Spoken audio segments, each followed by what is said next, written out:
Well, good morning, everyone. Well, say good morning, actually, good afternoon. Crikey, where's the time gone? I tell you what, the Australian Grand Prix has really taken the sting out of our weekend, hasn't it? Incredible, sensational. We're back, though, ladies and gentlemen. The F1 Creator Series is back once again, bringing you all the action. Your best F1 content creators in the world are here competing right here in the F1 Creator Series. Great to have you all on board. My name, of course, being George Morgan, the commentator for this championship. Alongside me, as always, it's the one, the only Badgerman. Badgerman, we are back. We are down under. It's Australia. Let's go. Yeah, it is Australia. It is the same race, of course, as it is in real life this weekend. And I'll tell you what, in terms of sleep schedule, I decided my sleep schedule is worth a bit more, so I'm here well rested. I didn't watch qualifying or practices at all. I probably will watch the race, but yeah, it's a struggle. It is certainly a struggle. We have witnessed certainly something very crazy indeed. Obviously, Ben Daly taking the victory last time at Monza. Obviously, it was Alex Gillen who was absent heading into that race, obviously due to reasons that we all, I would think most of us know about anyway, but never mind. Moving onwards and upwards, we have, of course, got an update to our standings right now, and this is how it looks, folks. For those of you who've been tuned in, obviously Alex Gillen, 3 race wins to his championship campaign, and he currently sits on 76 points. Not currently connected with any team whatsoever in this championship, still enlisted as a reserve driver. After his win last week, Tim Marduk sees himself on 50 points, not too far away from Alex Gillen, yet still claiming his first win of the season and his first since the British Grand Prix in our previous season. GB68, ever consistent, still there in the top 3 as well, driving for Aston Martin. Do not count him out of this race here today. And also, Joris Jan van Geffen lining up in 4th, formerly known as Routanius, driving the Alfa Romeo, 42 points to his name, with last season's champion Zafso holding P5. In terms of the teams, we've got McLaren currently holding the top spot, 87 points to their name, ahead of Ferrari, who's sitting second. AlphaTauri looking impressive too, only 3 points behind Ferrari between the two Italian constructors right now, so great display from them. Aston Martin, of course, as we alluded to, GB68 currently 3rd in the Drivers' Championship. Aston Martin still with a little bit of work to do to close up to the top end. McLaren certainly looking good form here, Badgerman. They certainly do. Last race in Monza was obviously a very good race for them, and they're looking to carry that kind of form into this race as well. Whether they will be able to get another double podium as they did last time out remains to be seen. I think with Alex Gillen back, that makes it harder. Plus, the strategy might actually be a bit of a tricky thing here at Australia. We'll get into that later. And also, we have one driver, I think, jumping in for the first time this season. He did race in Singapore last season, made a fantastic strategy call in changeable conditions, and that is Haas F1 esports engineer Sebastian Bobek. He will be in one of the Alfa Romeos tonight, and I expect a lot from him. Yeah, as do I. I honestly think he's going to be a sensation as well. Lots to come, folks. Lots of drama. Sebastian Bobek proven to be a quick driver. Of course, to allude to, Haas F1 esports engineer. Not truly sure, though, where he's going to end up going this year. Of course, still linked with a fair few teams for this year's F1 Esports Championship, but he's here nonetheless, racing against the best drivers on the grid. I happened to catch up a little bit with Mr. Dale this morning, and he is certainly nailing some really impressive lap times in practice. Could we see a real turn up for the books? Could Mr. Dale continue? Well, he looked rapid when we went to Monza, Badgerman, but it looks like he might have just gone a little bit further in his development now. Could be the case we might see him at the top end here in Australia. The possibility is there. However, when I was watching him practice earlier today, and that was about an hour ago, he was quick. I'll give him that, but he also made plenty of big mistakes. I don't mean the mistake that costs you, a tenth here or there. You miss an apex slightly. I mean the kind of mistake that puts you in the wall and ends your race. That kind of mistake. So it's one thing to be quick. Mr. Dale is that. It's a completely different thing to be able to keep the car pointing the right way, pointing the right direction for 58 laps, back to back to back to back, etc. So I'm not sure Whether we will see a great result for Mr. Dale, I'm going to put a little bit of a question mark on him. If he finishes the race, I think he should be doing well. Absolutely. We'll have to wait and see whether he can. Obviously, still in ecstasy after what we can only be described as one of the most wholesome moments, I think, in terms of the Creator Series, when Arya, of course, who was driving around Monaco, that video, we alluded to it last week, of course, receiving also a goodie bag from Red Bull, obviously a cap, and I believe also a t-shirt as well. A real nice token gesture, and a video message from Christian Horner, which was sensational to see. Let's see if Mr. Dale can be inspired by that, and see whether it can drive him forward to get yet a bigger result here today. Obviously, I think, in terms of Mr. Dale, I think just no DNF would be a superb result. It certainly would. It would already be an improvement over what we've seen from him so far this season. So I think that should be the aim. Again, you got it in these situations when you're struggling, you know, not even getting points. So far, he's scored 0 this season. You got to go back to the basics. And the basics are just keep the car pointing the right way, don't get damage, and don't get penalties. You got to remember, this is the Creator Series. Safety cars are set to increase in this lobby, which means there is a high chance of a safety car coming mid to late race.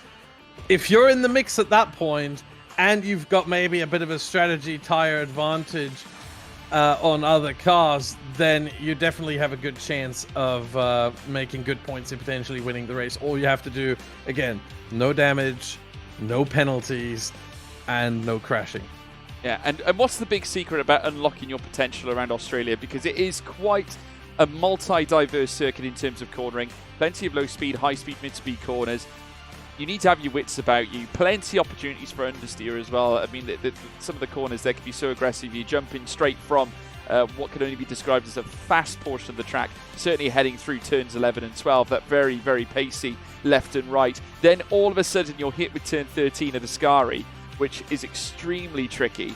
And they've adjusted that slightly. It's not as forgiving as what it once was. It's a lot sharper. I think test the drivers a lot more. Braking points need to be, I think, primed. I think definitely. I mean, how likely is the chance that these drivers could be caught out here tonight? Quite high. The track changes are still quite new that we've seen in turns 6 and 7. And of course, as you mentioned, turn 12 that would be.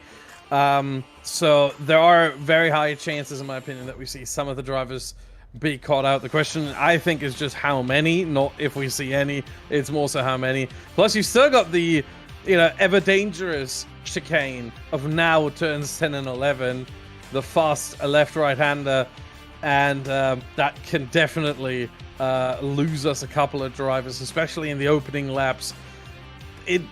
This is the kind of thing that also makes you think about your strategy. What tire do you want to start on? Because, you know, one thing that I think is very important that a lot of drivers possibly may start to understand finally once they do these 100% races. In 50% races, you don't think much about strategy. That's the thing. So one thing this Creator Series does to the drivers, to the creators, is it makes them think more about pit strategy and actually, you know, getting the noggin jogging and start thinking, you know, how do I approach this? There's two phases to it. Number one is what kind of tire do you want to start on? That is a separate question from what is the overall pit strategy. And honestly, soft tire looks really good around here. One thing to mention is the compound skip. Australia is unique on the F1 22 game for this, as it was in real life. It was the only circuit to have a compound skip. What does that mean? Well, we have 5 compounds, right? C1, C2, C3, C4, C5. Every race, Pirelli chooses 3 of those 5 compounds to be brought to the race as the soft in red, the medium in yellow, and the hard in white. Now, usually they take 3 consecutive, so either the C1, C2, C3, or 2, 3, 4, or 3, 4, and 5. What we have here at Australia is the C2 is the hard tire, the C3 is the medium tire, but instead of the C4, Pirelli brought the C5 as the soft. So the C4 is skipped entirely, it doesn't exist. Now, what that does is it gives you now a soft tire that is incredibly fast. We are talking 1.1 seconds quicker than the medium. The medium itself is only half a second quicker than the hard, so massive gap there. The soft is mighty quick.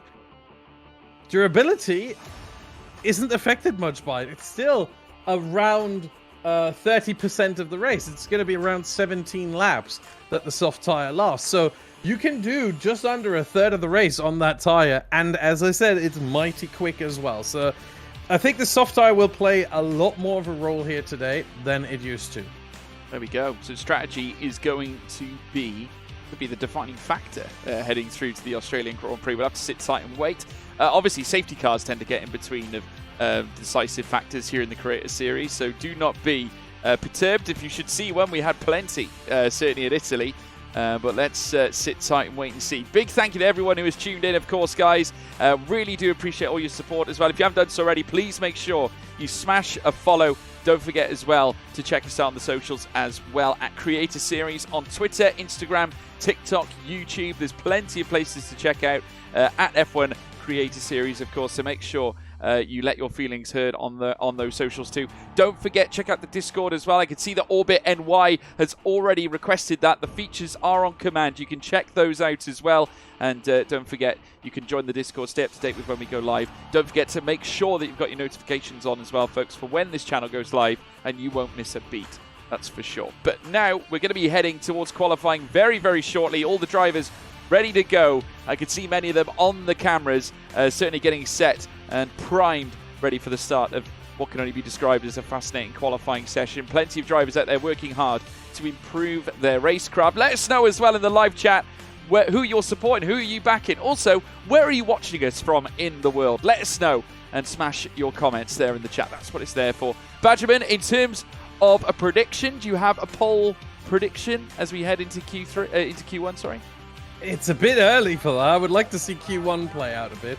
But if you're pushing me, I mean, you can't go wrong with Alex Gillen, surely. You cannot go wrong with Alex Gillen. Well, I think F1 Game think that you can go wrong with Alex Gillen. we don't talk about that. You're not wrong, but we don't talk about that. But no, I would assume he's turned his programs off for this. Surely. He's never used them before here. It was just for a video. But yeah, he was mighty quick the first 3 races. He isn't always the best qualifier.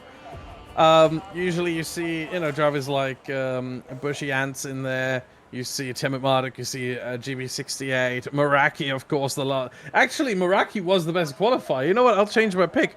Meraki. He's been the best qualifier so far this season. Why would that change? That's true. I mean, he could continue his grandiose run of form. We're also seeing the return of Curbs as well in the Williams, who had a very unfortunate time out in Monza. Quite a few of these drivers actually had an unfortunate time, including one man on his debut. In fact, no, there were 2 debutants last week who had a miserable time of it. Devon Butler, of course, debuted in the Creator Series last time out. For those of you who don't know who Devon Butler is, he is, of course, the main, should we say, the enemy to Aiden Jackson in the Breaking Point series on the F1 game. Of course, some of you might remember that from F1 2021. And you never know, might see that return. That'd be great if we do. I actually quite enjoyed that series. Also, we've got Punju returning as well, and he was very unfortunate. One of course many DNFs that occurred through our last race at the Italian Grand Prix at Monza, but he's back again and currently sat on our timing screens in P18, currently leaving the track as well. Now, the drivers are out on intermediates for the Intermediate Tyre Championship, but the conditions do favour them right now here, Badgerman. It is a wet condition scenario. We have got intermediate conditions. It is a surprisingly wet situation right now. As I said, I wasn't really awake for qualifying earlier today in real life. Was there rain there? Or was that entirely dry? Because I'm pretty sure, if I remember correctly, the agreement between the drivers is that the weather chosen for qualifying and the race mirrors the real-life weather in both qualifying on Saturday and the race on Sunday. So, was there rain earlier today in Albert Park? We did have some rain. We'll come back to the action shortly, folks. Just got a little thing to sort out on our timing screen. But yeah, no, we did have a little bit of rain, I think, through practice. I don't think it was necessarily torrential as such. But I did see a couple of the drivers posting it on their social media. It doesn't take long to dry up at Australia, to be quite honest, because of the sheer temperature itself. I'll tell you that. At that point, the weather is quite realistic then. It is starting in intermediate conditions, but I tell you what, with 14 minutes and 40 seconds remaining in the session, things are going to get interesting towards the end of the session. If I was one of these drivers, and a lot of them out on wet, so they impromptu changed the intermediate championship to a full wet championship, which, gotta say, I respect it. As Curbs is the first one across the line here in a moment with a 1:29.9, under 1 minute 30. That lap is, I think, for the conditions, it should be an okay lap. It's not the greatest that I've ever seen. We should expect about 1:27s here on Inters from these drivers, and maybe 1:28s. But 29.9, not the greatest lap so far. But yeah, it will dry up over the course of the qualifying sessions, plural in this case, in Q1. It's going to be nip and tuck at the end of the session, I'll tell you that. We might see some drivers gamble on softs. We might see some drivers maybe even gamble on mediums potentially. Although, I don't think they would. Again, you want to keep your mediums for the race. But it's going to be interesting to see for sure how this develops. This is the early goings of Q1. Later on, it'll be fun. Oh, it certainly will. Team Marduk, who we're currently seeing ads on our screen. We've just seen that guy Vince go into, well, it was second fastest, now relegated down to third fastest because Mr. Dale has just gone fastest of anybody. A 1:29.816 on the intermediate tyres, surpasses Curbs by over 1.5 tenths of a second. Dodges the Alpine as well down this next straight and through the next right at turn 3 as well, where of course we saw Sergio Perez bottle it in qualifying, which led to him actually not even nailing a registered or a proper lap time at the Australian Q1 qualifying session at Albert Park. It wasn't the ideal start for Red Bull at all, Badgerman. And now it just leaves Max Verstappen on his own on pole position. I don't think Max will be too perturbed about that, though. Yeah, I think Max knows quite well that his number one rival in this championship is the car that's going to be starting in P20 tomorrow. So I think he'll be quite happy about that secretly. Obviously, in interviews he's going to say, it's a shame for Checo, yada, yada, yada. But I think he'll be thinking his part of, it's not that bad, Plus, let's not forget, Max Verstappen started in P15 at Jeddah, and he finished P2. I don't think Checo is in that much trouble. Meanwhile, Alex Gillen, I don't know if he's going... Oh no, Alex Gillen has spun. Oh my. Alex Gillen has spun in turn 8. He is going again. I don't know. Unfortunately, he doesn't have his telemetry on, so I don't know if he has any damage or not. But he certainly spun there and is not out. We have another car spun. That is Liam. And that is definitely damage. I can't see it on my telemetry, but I can see that on the screen. The front wing completely torn off the nose cone there, and he'll be making his way back to the pits. So already the conditions and the track, the combination of the two, catching out quite a few drivers here early on in Q1. Well, what I can say is that the rain will subside later on into the session. We could see some changeable conditions. And I tell you what, a Mercedes getting very out of shape, making its way. That was Hayden Gullis. Yeah, Hayden Gullis not having an easy time of it. The rear end just snapping on the Mercedes as he now makes his way down through towards the start-finish line, and he will no doubt aim to register a new lap time. Does in fact go 8th fastest, 32.834, just behind Alex Budd in 7th place. Timothée Marduk now goes up into 7th and takes Alex Budd's position. So that's 2 McLarens now in the top 7. But how about Aston Martin at this moment in time? GB68 and Mr. Dale, what a partnership. Both holding on to Ps 1 and 2. Not a bad place to be with 10.5 minutes to go. Yeah, it looks good early on, but remember, we've said this, I think, either last race at Monza or the race before that at Jeddah, where they also occupied a 1-2, and then in the race it all came unraveled, especially for Mr. Dale. So, yeah, early on it looks nice, but they need to make sure they're not resting on their laurels here, as Mr. Dale actually overtakes GB68, goes P1 in the qualifying right now in Q1.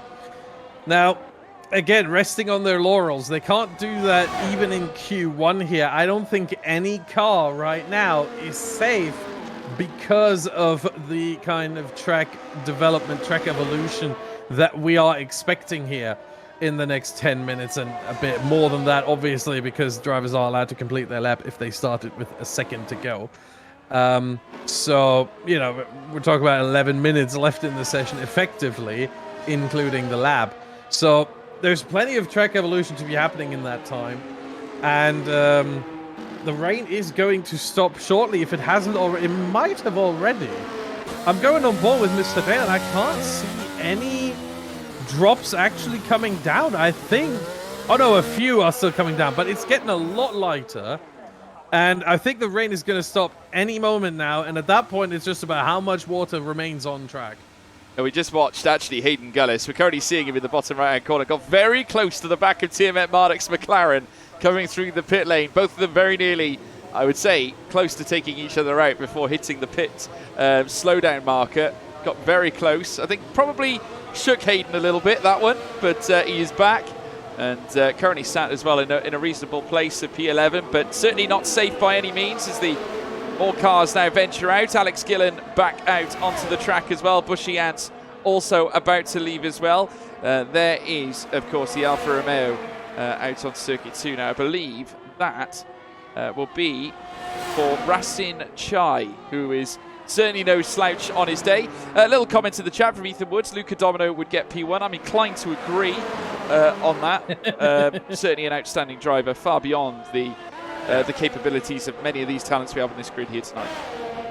Yeah, the only reason Luca Domino is not competing here today is because it would just be unfair towards everyone else. There would be no... we would know who's going to be first in Q1, Q2, Q3, and who would win the race. Probably a lap ahead of everyone else. So. Absolutely. He's a legend, an Italian legend. But Curbs now, third fastest, and has just gone, in fact, matching GB68's time to the second, which is absolutely superb. So Curbs showing the pace yet again. This is good from Curbs. Maybe the wet weather's the answer for the Williams. I'm not quite sure. We haven't seen this type of performance in dry conditions, but seems to handle himself well in the wet conditions. Well, the one caveat I'm going to put on that, and I don't try to be mean to Curbs, I like the guy. Track evolution is already kicking in, is already happening. So right now, the intermediate laps that we should be getting are significantly quicker, and Alex Gillen is proving that right now, not just with a purple first sector, but a purple first sector by 3/10. So we're talking about a significant improvement here.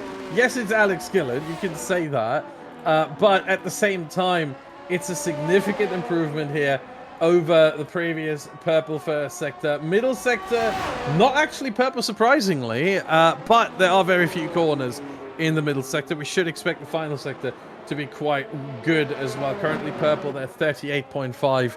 Wouldn't be surprised if Gillen ends up with a 38.3 or 38.2 in the final sector here as he rounds the last couple of corners. Currently P19, that is soon to change. Liam, meanwhile, goes with a 38.1 in the final sector and a 28 flat. So we might see a 37 from Gillen in the final sector. 27.2, and wow! He just beat the previous purple from Liam by 0.6 in the final sector alone, and by a second on Infratic, Curbs, and GB68 in the final sector alone. That is track evolution for you right now. The track is drying up and drying up quickly. Yeah, I mean, that just clearly puts things into perspective. I think certainly for the other drivers out on circuit right now. What we can say is, folks, that Alex Gillen, oh, wow, Tom has gone to the top. The two Alpines now currently holding on to top spot. And I tell you what, there's going to be one delighted Dutchman certainly at the top end of things. I can tell you right now, folks, he is dancing with jubilance here is that man, Tom, currently sat in first place, ahead of Alex Gillen as well. 2 Alpines up at the top. It was 2 Aston Martins. It is now the Enstone team up at the top end. Ps1 and 2 for Tom and Alex Gillen. Soon to change, though, as Meraki is making his way around the circuit. He has 2.3 seconds improvement already, and that is compared to a lap on the wets. He's purple in Sector 1 and Sector 2, and he's up on Tom's time by 0.3 of a second already after just 2 sectors. So expect the first 26 to drop here in just a moment from Meraki, the qualifying wonder, that Mr. Saturday, really, here in the Creator Series. That's who Meraki is, and he's in the right car for it too, because that's where George Russell made his name as Mr. Saturday as well. So quite a fitting situation. And there it is, a 26.5 from Meraki. What a fantastic lap that is. But again, track evolution is absolutely maximal right now. Yeah, literally no emotion in the eyes of Meraki there. Oh, a little eyebrow raise. There we go. But I tell you what, I think he knows there's more time to find. Alex Gillen did briefly take that P1 spot, but now it's been wiped away by the Williams of Meraki. He's now on top here in Q1.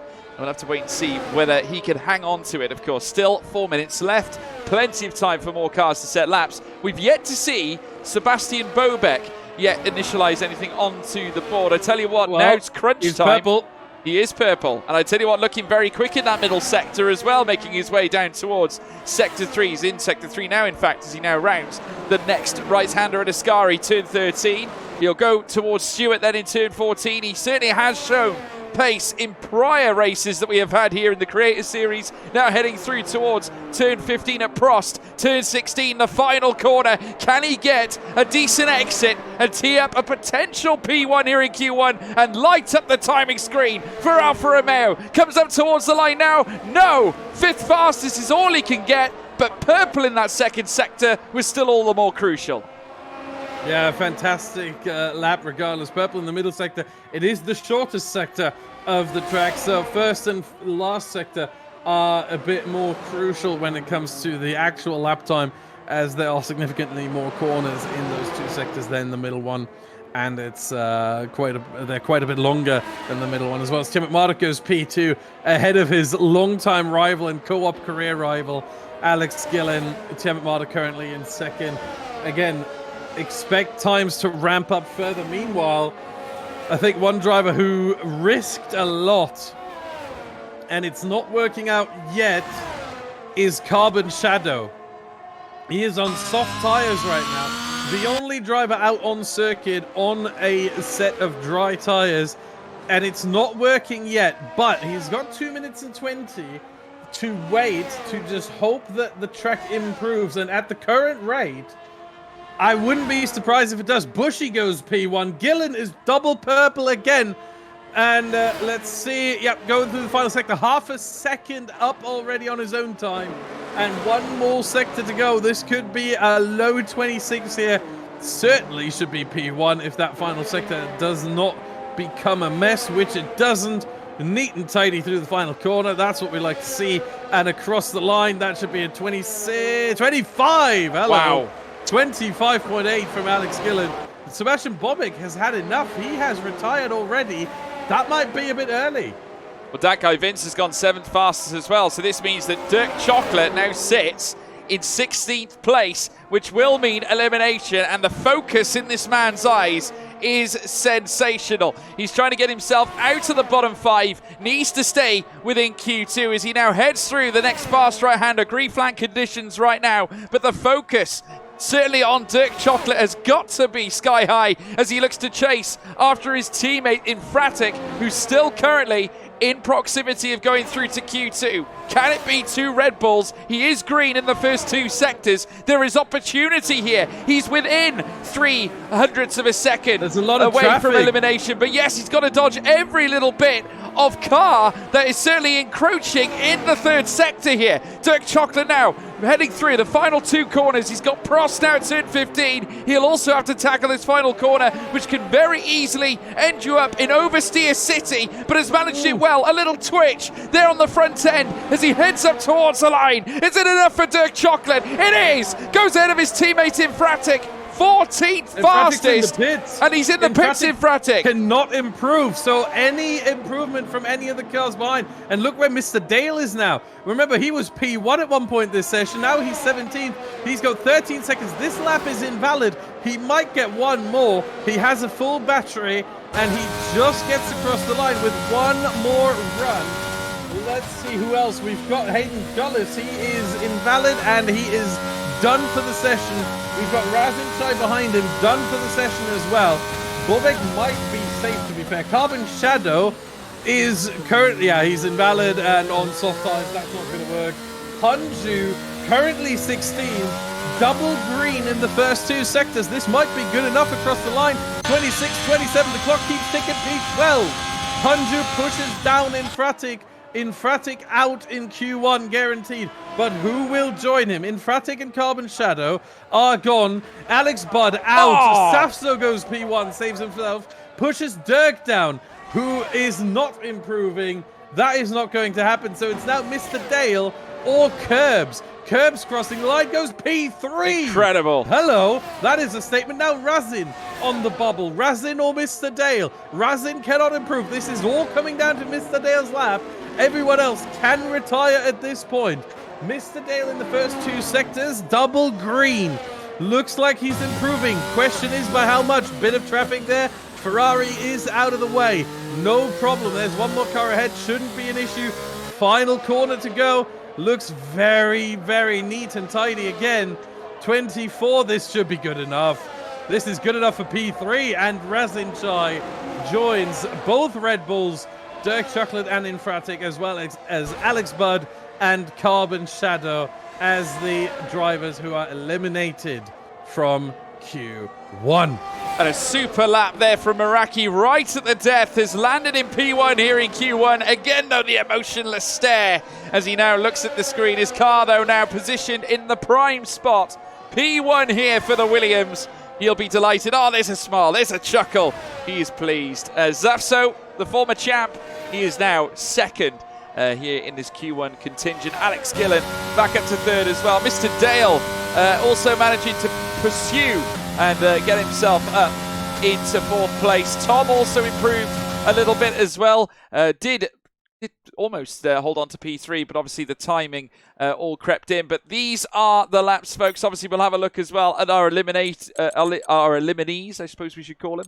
But the bottom 5 made up of Razin Chai, Dirk Chocolate, Infratic, Alex Budd, and Carbon Shadow. We say goodbye to those drivers. No one could usurp, though. Meraki, who's now on top here in Q1. Zafso second, Alex Gillen third, Mr. Dale fourth, and Tom rounds out the top 5. So that is your Q1 session, folks. We've got more to come, that's for sure. Q2 just around the corner. Any shockers? I suppose the biggest shocker is both Red Bulls out here, Badgerman. Is that really that much of a shocker, though? Well, I'm reaching at this point. Yeah, look, if I don't know if we have Red Bull Racing Esports in the chat. I hope not. I don't think they wanted to see that. But, you know, it is kind of expected. I mean, we see the banter between Dirk and Infratic all the time. But at the same time, we also see the standings. And quite frankly, Red Bull are not doing too well in the standings. No. If I just bring up very quickly, they are 9th out of 10 teams. The only team behind them is Alpine, and I would assume that should change rather soon as Tom hopefully makes a couple more points, gains a couple more points. We know how quick he is. He just can't get it all together for one race. It seems there's always some kind of bad luck striking him. But maybe this time around it'll be different. But certainly I think Red Bull, in terms of qualifying, I think they would be 10th in the qualifying Constructors' Championship so far this season. Yeah, well, I can tell you this. They're going to need to pull their socks up if they want to be within any possibility of getting big race wins, or at least, you know, fighting for points at this sector of the championship. gets really, really tough. And soon you've got other drivers improving all the time. I know, speaking of Hayden Gullis, he is so intent on building his pace up, doesn't want to stay where he is, obviously very keen to bring himself to the front end. Very, doesn't hesitate to remind you of his achievements in season 0.5, where of course he'll talk you to death about his many chances for race wins and things of that nature, blaming Jamie Mells, of course, for the reason as to why he never got the wins. But no, there's still time for Hayden Gullis, and he has made his intentions clear. He is now here in Q2, and we'll wait and see what he can deliver. Plenty of other cars out on track. Zafso as well. Not to mention Tiamat Marduk out on track. Both McLarens not wasting any time. Sebastian Bobek as well. Alex Gillen, Mr. Dale, many of them. Punju is also out and about as well. So we're now underway, fully fledged here in Q2. Yeah, exactly. And we have 3 drivers now continuing the Intermediate Championship that we didn't get in Q1 here. That would be Safsa, Tiamat Marduk, both of the McLarens, as well as Meraki. Everyone else, though, going for softs, with the exception of Sebastian Bobek, who has gone out, and I can't believe I'm saying this, but I think it's quite smart as well, on hards in qualifying. You don't see that very often. In fact, I don't think you see that ever. But it makes sense here, because the hard tire is completely unusable in the race. Yeah. It's not worth it whatsoever here. It's 1.6 seconds slower than the softs. Yeah, it lasts long, but that's about the only thing it's got going for him. It's got no pace. And it's only half a second quicker than the mediums, but the medium lasts decently long enough that it's totally worth it. So he uses the hard tire now, just maybe to get a bit of practice in right now. As Alex Gillen is going purple in the first sector. Hayden Gullis purple currently in the middle sector. That might change soon. But yeah, I think Alex Gillen is here to make another statement in the Alpine this time around. He's been swapping seats so far this season like Nick de Vries was last year. It's quite impressive, and yet he keeps performing. To be fair, the one thing he doesn't have to do is adjust to different cars. They are equal performance, so they're pretty much all driving the same. And so there's not much adjustment going on here. But Gillen rounding the final corner. We've got a first lap from Hayden Gullis, 19.7. That won't stand for long. I think we're going to get an 18.5 right there from Alex Gillen. Indeed, incredible lap already here at the start of Q2. Yeah, Alex Gillen to the top. Yellow flag in the first sector. Zafso goes third fastest. Just ahead of his teammate, Tiamat Marduk, who also on the intermediate tyre. McLaren's not yet out on the slick compounded tyre just yet. Gillen nailing that lap on softs, goes 1.1 seconds clear, nearly 1.2 in fact, clear of Hayden Gullis up at the top end. So I would imagine we'll see certainly plenty more competitive laps. There is Meraki, of course the man who would go fastest in our previous session. Mr. Dale immediately goes into second fastest with a 118.661. Punju up to P4 with a 120.458. Meraki, though, coming through the final 2 corners here on this opening of the Q2 qualifying session. Bushy adds to the top with a 117.916. Here comes Meraki, heading up towards the line in the intermediate tyres as well. Goes the fastest of the intermediate tyre collective, 6th fastest in fact. But Bushy Ants now takes top orders here on those soft tyres. I mean, well, here comes Liam. I thought he was on a lap. He decided to back out of it. Don't know really why, but yeah, I think he's going for a second run. But he's only on 60% of battery, so I don't really know what he's doing here exactly. That battery charge will not last him for the whole lap, and you see there 29.8 from Liam. After a purple first sector, by the way, Liam might be someone to keep an eye on. Meanwhile, we have Tom now starting his lap with a purple first sector. These are still somewhat changeable conditions. The track evolution is still happening. There's still a little bit of water on the circuit, not nearly enough to, to change, to allow the inters to be viable here. But at the same time, it's enough that track evolution is still significant and will remain, I think, for the next 5 minutes at least. So Tom looking to get P1 here right now. We should expect the lap times to drop into the 16s at least. Not right now, that should be a 17. It is 17.7 by Tom. Goes P1 again. I would love to see his camera right now. We've got it on, and he is happy. He is bouncing up and down. It is Tom to the top here for Alpine, and he'll be thrilled with that. The smile beaming on his face there. That's Alpine 1 and 3 here with 8 minutes and 30 to go.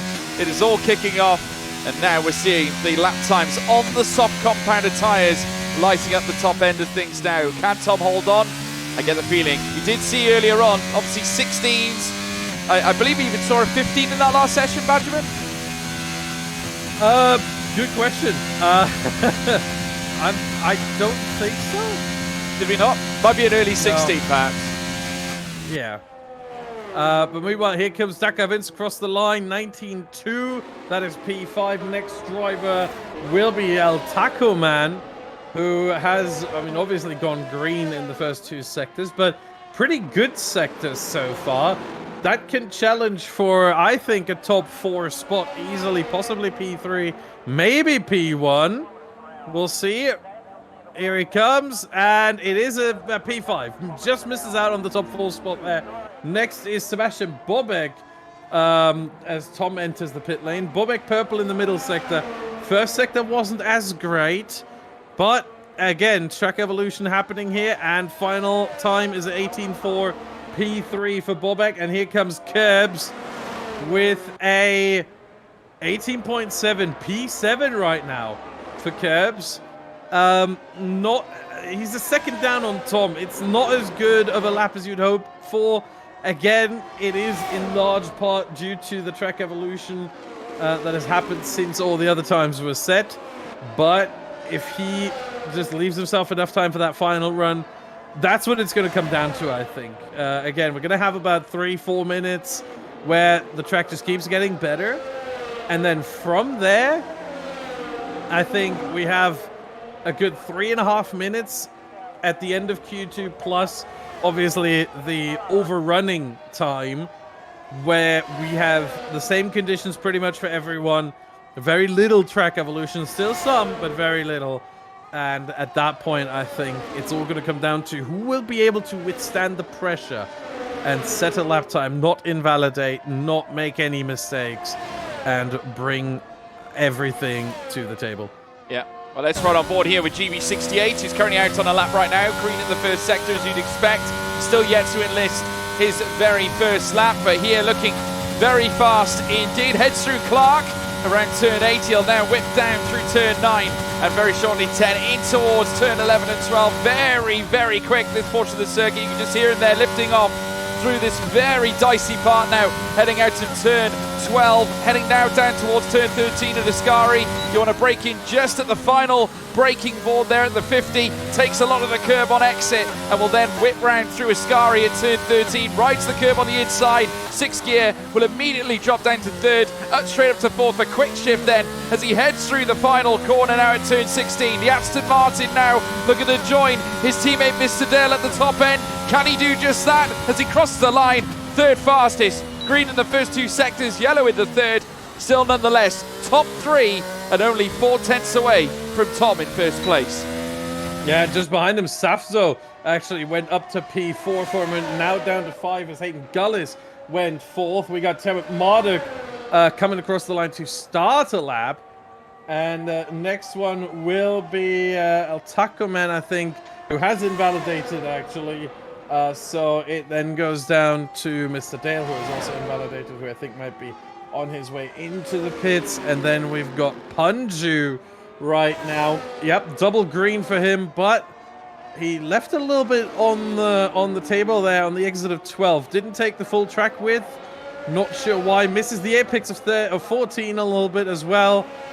So it doesn't look like that great of a lap, and the lap time will show that. I think that'll be P10, P11. Oh, actually, it stays in P12. Does Punju here behind Dakar Vince by about 3 tenths. I thought he may have been able to beat Vince, but was not able to. Meraki goes P1. And Tom, I think that may be a mistake. Tom, overconfident, has retired from the session not taking into account the track evolution that has, by the way, now mostly completed. We're going to keep the same kind of,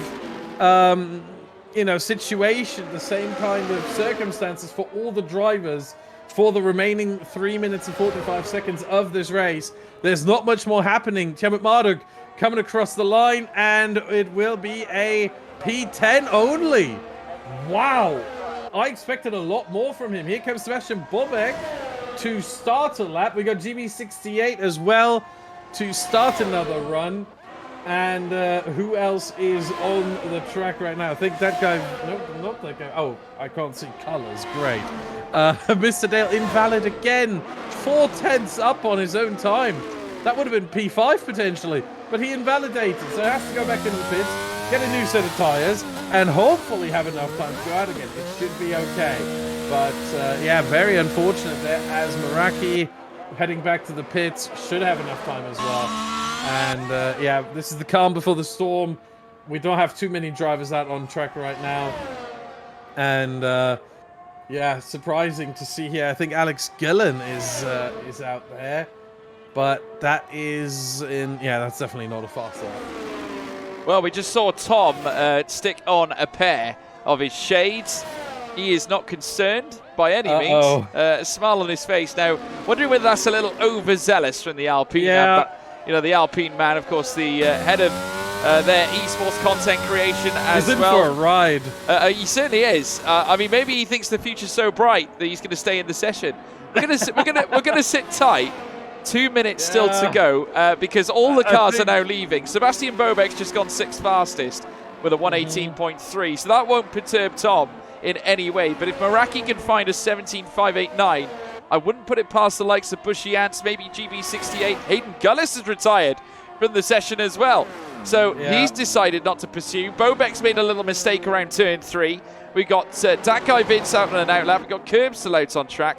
A few names there at the bottom that you'd expect to be at the top. Alex Gillen, I'll name him. Not to mention Mr. Dale can pull out a lap, certainly from out of his backpack, that's for sure. Not to mention Zafso, who is, of course, a former champion. Too many names here that could very easily put Tom's progression into Q3 at stake here. Yeah, Meraki also retiring. I think he's a little bit safer at that point with the 17.5, but it looks like I expected more improvement compared to when the drivers set their lap time, and compare that to now. Bit surprised that that's not actually happening, as Alex Gillen's starting a lap now. We've got that guy Vince starting a lap. We've got many cars out here not on a lap just yet, on their out lap. And actually GB68 still in the pits, so he will not be improving. That's guaranteed. So that is interesting as well. And Sebastian Bobek in the pits too. He's had enough as well. So very surprising to see this from a bunch of drivers. So I think Tom actually is safe. Liam retired in the pit lane. So he's at Tiamat Marduk, P10 retired. What is going on? Goodness me, a big change up here at this point. Can't quite decipher as to the reasoning behind the current affairs of drivers. Curbs is out as well, so that's another car that's not going to be making it through. So there's 3 cars now still in the drop zone that have yet to improve. Taco Man has managed to snoop his way up into P10, so he'll go through. And if I'm not mistaken, is that his first Q3 appearance here? It very well maybe. Let me check real quick just to make sure you caught me off guard there. Bushy Ants to the top as well at 117.538. He's now taken top spot away from Meraki. So look at that. Bushy Ants now to the top. Meraki down to 2nd. Alex Gillen now up to 4th fastest as well. Tom has done a wonder. He has held on to P3. He's going to be chuffed. I tell you what, he really did curveball the lot of us. Has managed to hold on to his position. I tell you what, the future is bright, Tom. You're going through to Q3, my son. Here comes Punju, though. He's the only car who can still improve. And it's not actually the first Q3 appearance for El Taco Man. For one, because he might actually not get it, as Punju is out on track still. And he is at least improving in the middle sector. First sector wasn't too bad either. So a good final sector here. And he might be able to get something out of it. Let's see, cross the line in a moment here. 16, 17, clock keeps ticking. 18.6 he needs, he doesn't get it, so Taco is safe. But it's still not the first Q3 appearance for him. He did appear in Q3 at Jeddah 2 weeks ago. He did. Where he managed to qualify in P9. So he did do that. Not the first time for him that high up in qualifying. Obviously last week it didn't go as he wanted it to, as he only qualified in P13 and was out in Q2. This time around, El Taco Man has an appearance booked for Q3. He certainly does, and a lot of gestures there from some of the creators, including that of Hayden Gullis, who, without a shadow of a doubt, no doubt delighted. There we go. We got a stare down with the giraffe himself, who is going to be making his way into the final session of qualifying Q3 Beckons for Hayden Gullis. The bifocals are working. He can see every corner. He can see you folks at home as well. Gullis is not done yet. He's going to be making an attempt to land a big blow as we head through to our next session. But it's Bushy Ants who now takes P1 here in this session. Meraki in second, Tom in third, Alex Gill in fourth, GB68 fifth, Mr. Dale in sixth, Hayden Gullis in seventh, Sebastian Bobeck as well in P8. We've got Zafso P9, not to mention El Taco Man P10. The bottom, the drivers that will not be making it through, and some shockers as well. Tim Marduk eliminated, as is Curbs. Punju is out, that guy Vince, and Liam, who we knew who could go fastest, or at least go faster, is not going to be making his way into Q3 at all. But I think the big shocker has to be last week's winner, Tim Marduk, not into Q3 here, Badgerman. Yeah, certainly. That's the one I didn't see coming. I don't think anybody did. And yeah, he's out. He has to start from P11. And remember back in the day when we had the Q2 tire rule, that was strategic pole. Well, that Q2 tire rule doesn't exist anymore, so it's not strategic pole. It is P11. It is what it says on the packaging. And it's very, very unfortunate for Tim Marduk, and he's got his work cut out for the race. However, there is one silver lining for the drivers that didn't make it into Q3. If they have saved themselves a couple of soft tires, they might be able to have a bit of an advantage in the race, because you want to use as few soft tires as possible around here. And I think the one driver who knows that better than anybody is Sebastian Bobeck, because again, you do have that massive soft tire advantage of over a second over mediums and 1.6 seconds to hards, that you definitely want as many soft tires for the race as possible, because they don't last long. So, you know, one set only gets you so far, around 17 laps if we're not taking safety cars into account. That would prolong them a bit. But, you know, you want as many of them as possible because they are the quickest. And don't forget, here in Australia, the pit lane loss from one pit stop without a 5-second penalty to be served, without front wing changes, is 17 seconds. It's quite a short pit lane around here. So pit stops are absolutely worth it. Yeah, well, the cars are now out for Q3. And now it's prediction time, folks. I'm going to tell you to get off the fence there, Badgerman. Everyone in the live chat, we want to hear from you. Who is getting pole at Australia? Let us know. Badgerman, over to you. Who's getting it? Meraki. I'm going to stick with my guess from before Q1. I think he always has the ability to pull out a wonder lap right at the end of the session, and I think he will do that again. Well, Pucciet's got Mr. Dale. Biarbs has gone for Bushy. We've already seen two different names. We've got RSA Commander saying Bushy as well. Privacy Angle saying Bushy too. Land your comments there in the chat, folks. We want to hear from you. Let us know who you think is going to take pole position. We have got Zafso, last season's champ, who is still yet to take a race win this season. Of course, he will be chasing one, that's for sure. More names coming through here. R2JE saying Tom. We've got Meraki, says Koj Games. We've got 2Eva7 saying Seb going to get pole. John Gamer says Gillen. Mr. Forza has gone for Meraki as well. All of you, bring in the names in. Keep them coming, folks, here. We're now into Q3. The timer's ticking down. 9.5 minutes of racing, or certainly qualifying ahead of us. Who is grabbing pole position here at Albert Park?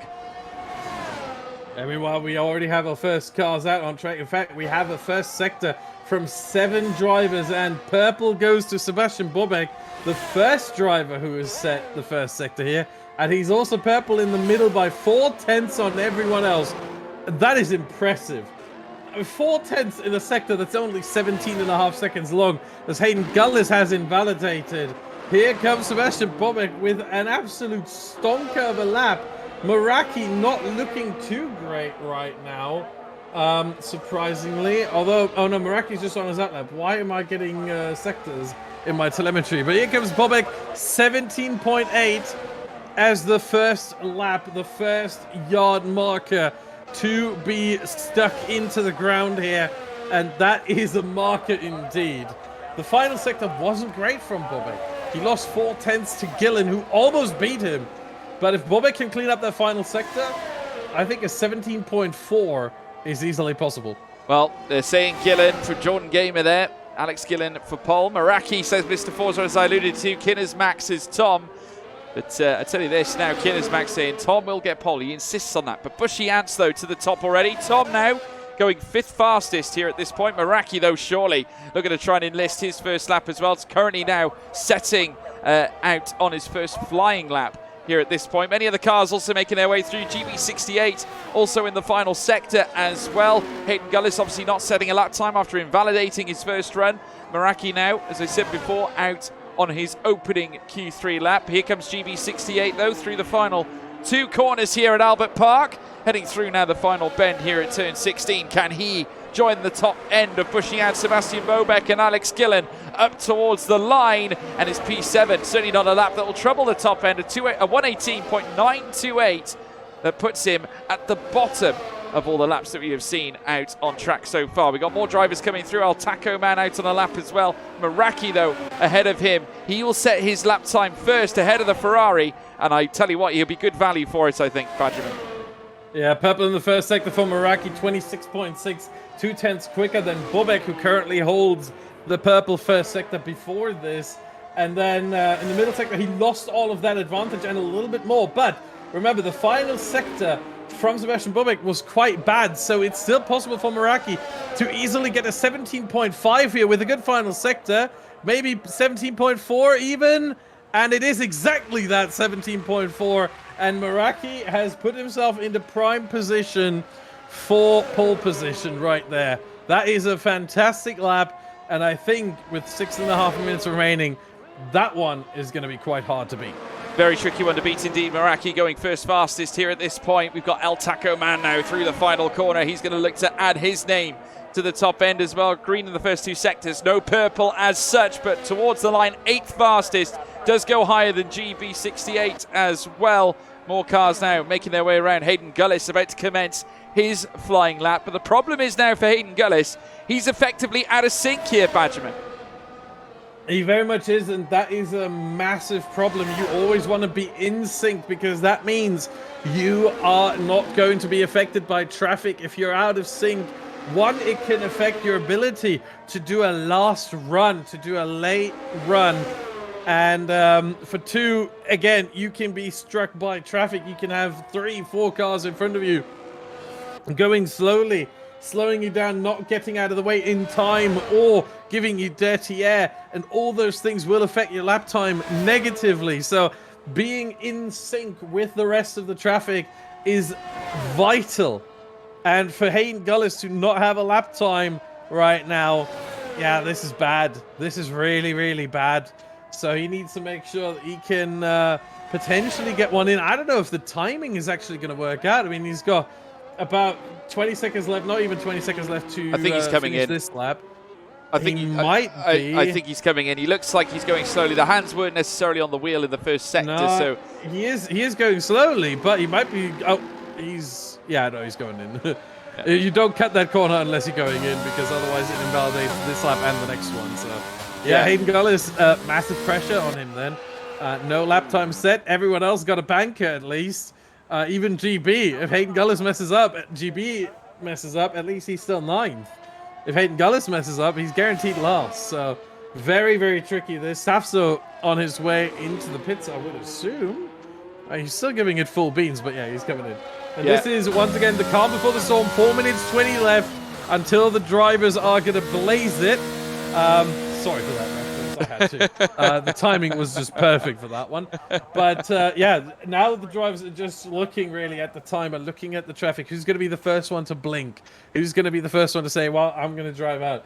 Maybe some drivers are willing to go for 2 laps in this final run, where they say, you know what, if I mess up the first one, I have another opportunity. That would be what I would recommend to Hayden Gullis, because again, you want to give yourself one out. You know, you want to give yourself an opportunity. If you mess up, hey, I still got one more opportunity. And I think the time for that to leave the pit lane would be around now, really, from 3:30 to like 3:15, maybe down to 3 minutes if you really want to risk it. But if not, if you only want to leave yourself one opportunity, one shot, then we're talking about 2 minutes 15, maybe 2 minutes at the latest. Leaving the pit lane exit at around 1:45 would be ideal, I think. Well, let's wait and see whether they will get out in time. 3 minutes now on the clock. It looks like they're going to literally leave things now to the very last minute. We can already see now that Meraki is on top at 1:17.431. That lap is an almighty, well over 0.3 of a second faster than Bushiance's P2 time. Got Sebastian Bobek in P3, of course, on his return to the Creator Series, ahead of Alex Gillen in 4th on his return as well. Mr. Dale in 5th, Tom in 6th, Zafso in 7th, Al Taco Man in 8th as well. And GB68 and Hayden Gullis are the bottom two former teammates, incidentally, as well, both with Aston Martin last time. And yes, certainly the cars are now venturing out. Zafso, one of the first to leave as well. Many of them now looking to set their final laps here in qualifying. And it is the McLaren of Zafso, the current champion, who is going to lead them through the circuit here of Albert Park, built around a man-made lake. And it will deliver, no doubt, a feast for your eyes here, folks. Certainly 2 minutes now to go. It's all to play for. Who's taking pole position? Let us know. The final laps are upon us here, Badgerman. Yeah, this is all about tyre warm-up right now. This is all about making sure that, you know, the tyres up to temperature. This is a circuit because of how fast it is, but also there aren't that many, like, heavy corners. Mostly in the final sector, and the first, but in the middle sector you have very much straight line speed and, you know, not many corners. Tire warm-up is somewhat crucial. You have to make sure that they are up to temperature in that middle sector, and that's why we're seeing a bit of weaving down that back straight. And you know, once you get to the final sector, you should have your tires ideally at least at, I'd say, 77, 78 degrees on the carcass, so that you can, in the final couple of corners, warm them up easily to 80, 81, 82, and start the lap on that. You don't want to overheat the tires, though. Very important, because the tires will heat up over the course of that one lap, and you don't want to warm them up too early, as here we go. Safsa's going to be the first one across the line to start his lap, and I think all 10 drivers should make it. I'll tell you what, Alex Gillen left it surprisingly late, as did Meraki.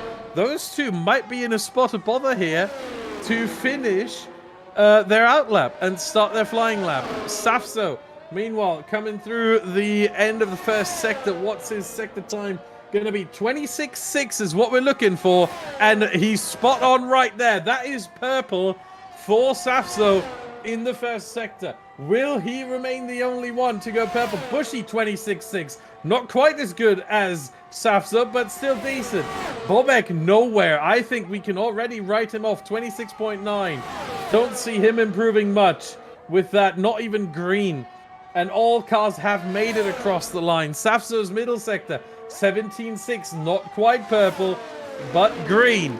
Again, the final and the first sector, they are the crucial ones. Middle sector, you can lose a tenth or two. It's not a big deal. But the first and the final sector have to be nailed. Here comes Safso, last couple of corners. It looks very good. It looks, again, very neat and tidy, but also mighty quick. And here he comes across the line. Will it beat a 17.4? He's going off to the side. If he had stayed straight on the left side of the track, I think it would have been okay. But here comes Bushy Ants, 17.1. What a lap. Sebastian Bobek, no improvement. 17.5 right there for him. Now we've got Tom going P2. 17-4. Then we've got El Taco Man go P7. Hayden Gullis has invalidated. Behind him is Mr. Dale with Slipstream. P7. Now Alex Gillen invalid. No chance for him. And Meraki invalid. And GB68, he is actually the last one to cross the line. Must have had a slow sector on the outlap. And he aborts. He aborts his lap right at the end. So it is Bushy Ants taking pole position here against all the odds. Everyone's saying Meraki, people saying GB68. Tom in P2. I think that is the story of this Q3 right there. But Bushy Ants on pole position with a fantastic lap of a 17.1. A fantastic lap indeed for Bushy Ants. I tell you what, that is the pole position lap time, to say the least. It's going the way of Bushy Ants. So 117.195 was enough to take pole. An almighty, near enough 2.5 tenths of a second faster than Tom, who is in second place.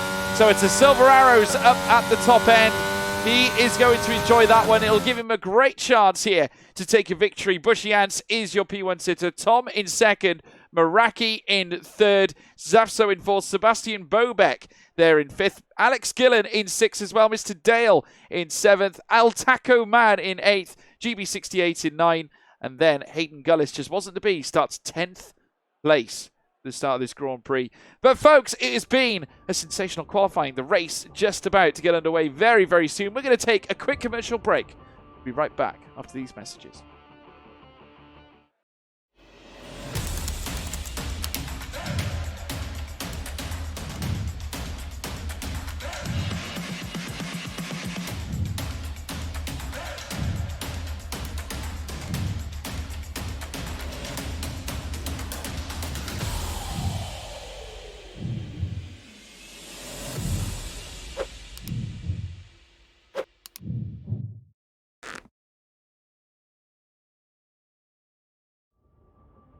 Well, welcome back, folks. Of course, the Creator Series back to you again, this time at the Australian Grand Prix. Brought to you by our good sponsors here at Sim Racing Centre and, of course, Grid Finder, our proud partners, of course, here at the Creator Series. Great to have you all on board as well. If you haven't done so already, please make sure you leave a follow to the channel as well. Stay up to date with when we go live. You can also check out the socials as well at F1 Creator Series on Twitter, Instagram, and TikTok. Not to mention, you can find them on YouTube as well. Plenty of socials there for you guys to check out. Lots of clips that get posted as well, so lots to check out. But yes, we're now going to be heading into the Australian Grand Prix race. Top, or certainly the front row, will be Bushy Ants and Tom. Tell you what, Tom has picked up some speed. Now, I'm not sure whether this is to do with the Parc Fermé situation, because I know that they can't adjust setups anymore after qualifying. Now, does that open a few doors to potentially, betterment for others and maybe not for some? It may, because the drivers that may have altered their setups between qualifying and the race. Obviously, it is beneficial to do that, right? Because you want one setup for qualifying, and then you want to generally, one thing you want to do is you want to adjust tire pressures between qualifying and the race. You want to potentially adjust both sets of wings. Tire pressures you can still adjust, by the way, but you want to adjust both sets of wings, front and rear wing, and you can't do that in Parc Fermé. You can only adjust the front wing, and that massively impacts the balance of the car if you do it one-sided. So generally, you want to lower both wings to allow yourself easier overtaking, and that's been taken away now. So yeah, I think it should have more impact on the race than it does on qualifying. Because now drivers will have a setup that is more compromised in a way towards the race, but also to qualify sort of in the middle. And yeah, I think it does play a role. I don't know if Tom did that before or not. If he didn't, then it certainly helps him. Well, what we can tell you is this, folks. Here are the starting tyres. In terms of the strategy we've got lined up in front of us. Bushy Ants starts on softs, as does Tom. They're going to be both starting on the soft tyres. Now, we've got some issues that seem to have occurred out on track here. Yeah. There seems to be a giggling Hayden Gullis Mr. Dale is out as well. Now, I do wonder whether there's been a coming together between them here. But the giraffe certainly seems to be full of humour right now. The smile on his face, he is laughing his head off. Disqualification from the formation lap, which will mean that they will go into the race with underheated tyre compounds. Not ideal at all, Badgerman. Yeah, absolutely not. That's the one thing you don't want to happen. And that's exactly what happened. I wish I could see what the tire temperature looks like right now. I will mention that probably at the start of the race, once they load in and we have like one red light on before you get to the pedal to the metal, I will just throw in a number there. And if that number, how far away that number is from 80 determines how cold the tires really are. 80 is sort of the minimum where the tires are warm. And I reckon it's going to be around 70 to 72. And that is horrendously cold. But they have to be really careful. But one thing I quickly want to mention, look at all the tire compounds. One of these things doesn't belong here. P11, the hards. the only car. Very interesting, I have to tell you. Yeah, at his home race of all places. Yeah, there goes the spins. Let's go. Yeah. Well, you can call it interesting, George. I would say that's a mistake. I'm going to be very harsh here on Tim Marduk. I think it's the wrong call entirely. He will lose so many positions early on, and he will not have any kind of fun here whatsoever. He will be a sitting duck, and unless he gets lucky with crashes around him, he'll end up in at least 14th, I think. Well, the lights are about to go out here at Melbourne, certainly here at Albert Park. Let us know in the live chat who you think's going to win this one as we're about to go racing. First light, second light, third light, fourth light, and the fifth light. 68 degrees. And it is pedal to the metal, and it is go, go, go, go, go, and they all get a reasonable start. No changeable cameras, but Bushy Ents now leads the way here at the get-go on the soft tyres, with Tom in second, Meraki still in third as well. Zafso looking to get a good bold start for the back. Gillen fighting himself as well up into the top five, with Sebastian Bobek down his outside, 3 wide through turn 3 as they go over the curbs. It is Zafso, but through goes Gillen. Gillen now up into fourth as well. Top 4 placement for the Alpine. They got 1 in second, 1 in fourth. Tom and Gillen rising up through the order. I'll tell you what a start by Alex Gillen here. Yeah, I mean, well, we already got damage. P20 Dirk Chocolate in turn 3. He picked up 40% of right side front wing damage. Significant amount of damage there for him. Very unfortunate indeed, and he will have to pit likely soon. I saw him stop. I think he was trying to cause a safety car, but he did it too early. The safety car cannot be called out until 2 sectors of the first lap have been done. So that's exactly what we saw there. So that's why there was no safety car, even though he valiantly tried. Curbs, meanwhile, with a move on GB68 up to P10 on those soft tyres. And Tim Marduk had a great start considering he's on the hard compound tyre, but expect him to fall down the order any moment now. Curbs should be looking feisty here on soft tyres. Again, a second and a half the difference. And yeah, sure, Tim Marduk on paper is a bit faster than Curbs, so maybe it's just half a second or 1 second, but Curbs still with the advantage, and here he goes up the inside in turn 3, and look at him flying a bit deep into the corner, but he's got the position. Yep, on the soft tyres, getting past the hards there of Tim Marduk, who now sits in 10th place. GB68 in 11th in behind as well. Punju also trying to get himself into the mix as well. But look at this, you can see them all nose to tail. That guy Vince also looking to challenge. El Taco Man also fighting hard here. Mr. Dale also trying to get himself through as well. GB68 also firing past that of Tim Marduk, heading out of Clark Curve. And now the Aston Martin now has Tim Marduk battling back at him here. Shuts the door to the outside as they whip through turns 11 and 12. Tim Marduk here at his home circuit will certainly not be perturbed by that. Remember, he is on the hard tyres. GB, though, going for yet another overtake, this time on curbs. Does take that P9 away from the Williams as well. It's all kicking off here at Melbourne, here in the Australian Grand Prix in the Creator Series. I tell you what, Safso had a massive moment out of turns 6 and 7. The right-hander at the start of the second sector, and we have a crash. Mr. Dale out. He's gone. A safety car, and it is in fact a full safety car already. Oh my days. That was a massive moment. I told you, Mr. Dale is quick, but he will do well if he finishes the race. Well, turns out he is not going to finish the race. Our first retirement already. Mr. Dale out of this race. And yeah, now the question is, who's going to come in? It's a bit early. I tell you what, the medium runners shouldn't stay out. The soft runners, quite frankly, I think they should stay out until they are very far behind. I think, you know, Dirk is probably going to come in. Oh, no, Dirk is not coming in because he already repaired his wing, so he's going to stay out. But if I'm in Fratic, if I'm Carbon Shadow... Oh, Dirk is coming in, never mind. Why? Well, we'll soon... I don't understand. Well, we'll soon find out. There's one driver who I think should come in, and that's Tiamat Marduk.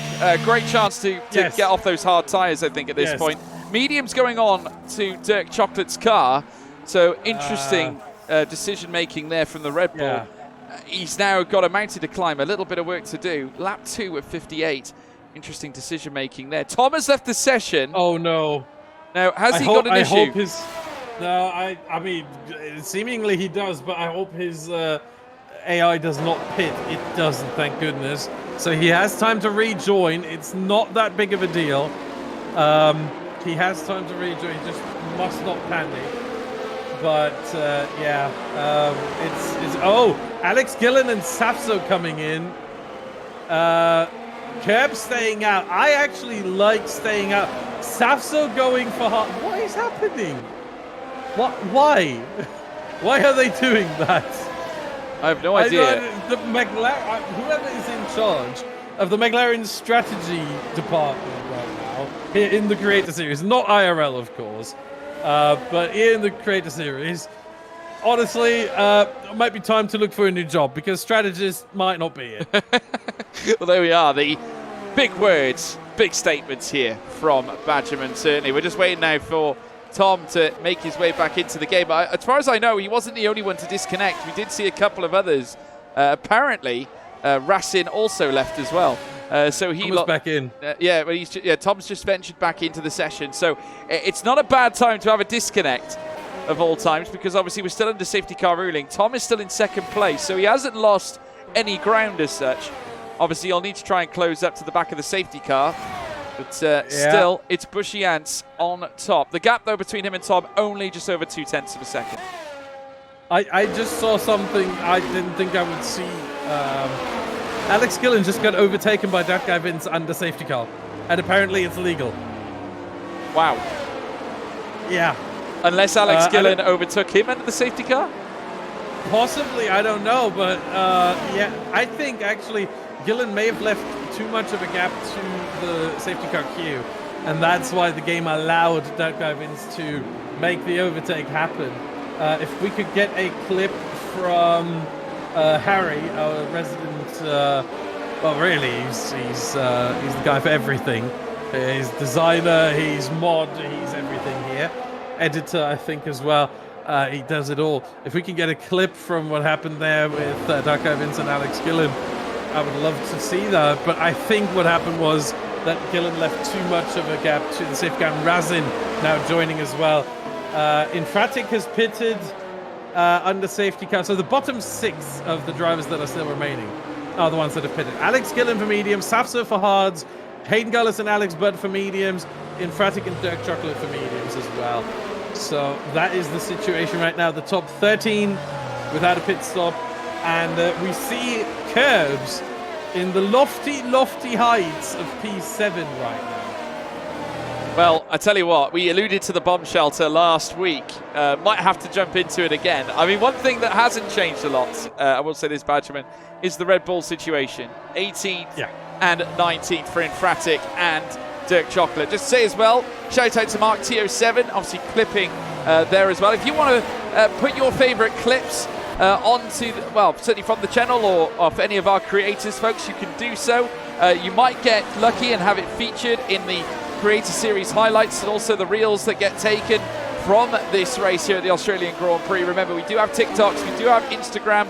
Those reels, those clips do find their way onto reels and do find their way onto the socials. So if you have a favourite moment, a favourite clip, or a favourite moment from your favourite driver, please don't hesitate to do so and it might get showcased there on the social media platforms as well. But if you want to check out those platforms, remember F1 Creator Series, that is where you will find the Twitter, Instagram and TikTok, not to mention the YouTube as well.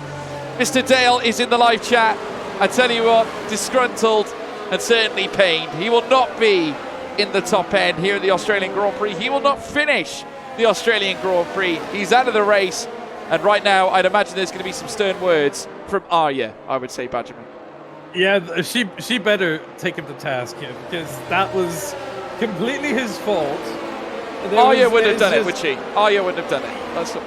Absolutely, Arya would not have done it in a million years, because honestly, I tried to not be too harsh sometimes, and I know Dale is frustrated right now, but the only way I can describe it is a rookie mistake, just spinning on the exit of turn 15, the final corner of this circuit.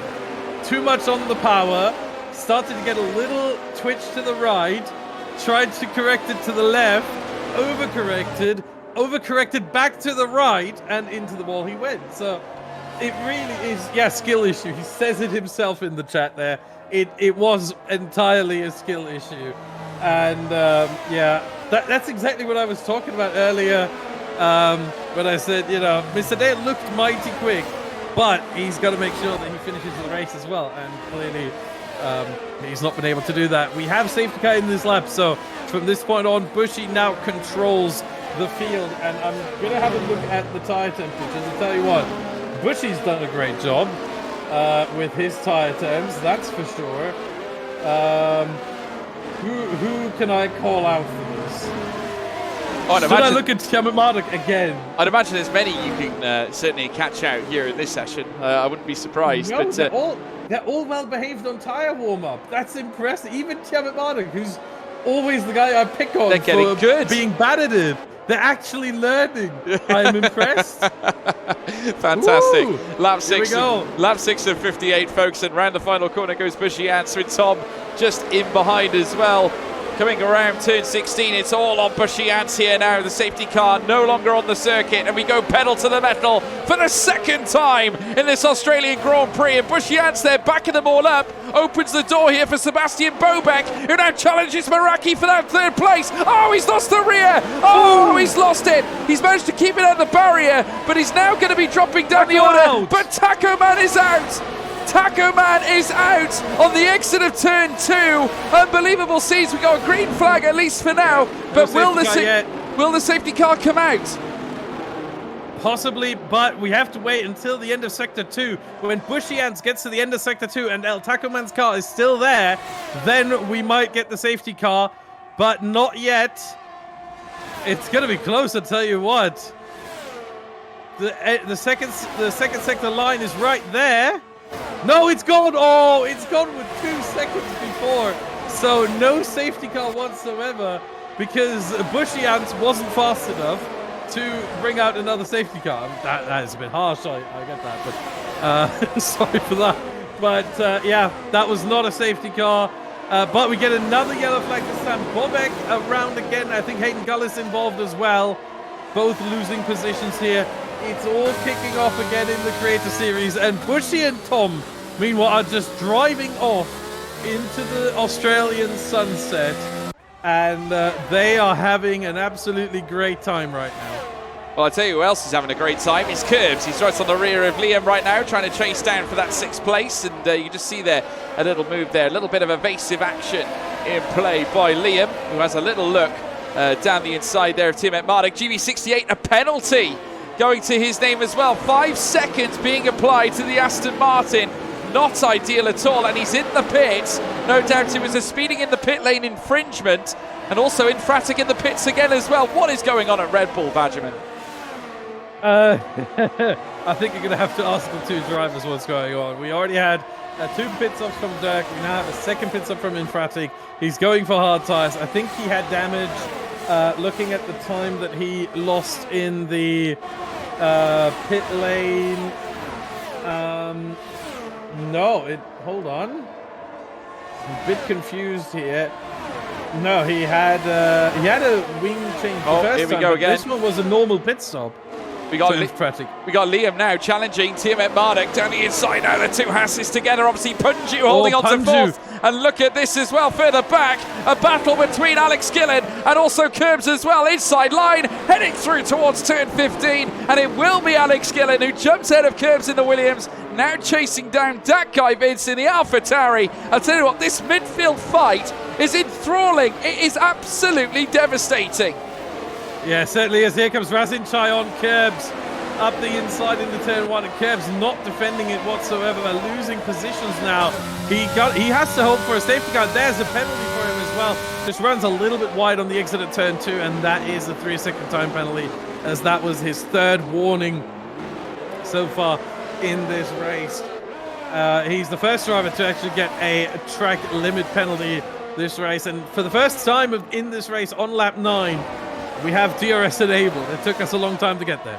Certainly did. Alex Gillen, though, not done. He obviously made the move on Curbs earlier on. We saw Rasin Chai do exactly the same. But now Gillen has got a new victim. It's that guy Vince. They head around the Clark curve now through turns 9 and 10. Very shortly, turns 11 and 12. Very, very fast-paced. Well, certainly fast-paced section here at Melbourne. This could tee up Alex Gillen with a great opportunity to make yet another move, this time on the AlphaTauri. Switch to the inside there, that guy Vince defending the inside. Gillen now outside line on the medium tyres. They make contact there as they head through sector 3. That guy Vince, as a result now, losing out to Rasin Chai, and now Gillen is up into 7th place. And look at this now from Zafso, who's also looking to apply the pressure. Carnage here on lap 9 of 58. Yeah, meanwhile, Alex Gillen overtook someone in all of that and gained a place, apparently off track, and that gave him a 5-second penalty for the next pit stop. Oh my! That is going to change the complexion of this race quite significantly. Punju hasn't actually lost the place all this time that he was out of the lobby. He has rejoined now. I don't think he's taking control of the car again, but will do so in a moment. Apparently Vince pushed Alex Gillen off the track there, and that's how the 5-second penalty happened. But I'll tell you what, for Alex Gillen, that 5-second penalty is still worth it, because look at the gap he already has to Vince after just half a lap. That's over 2 seconds, and it's going to increase, I reckon.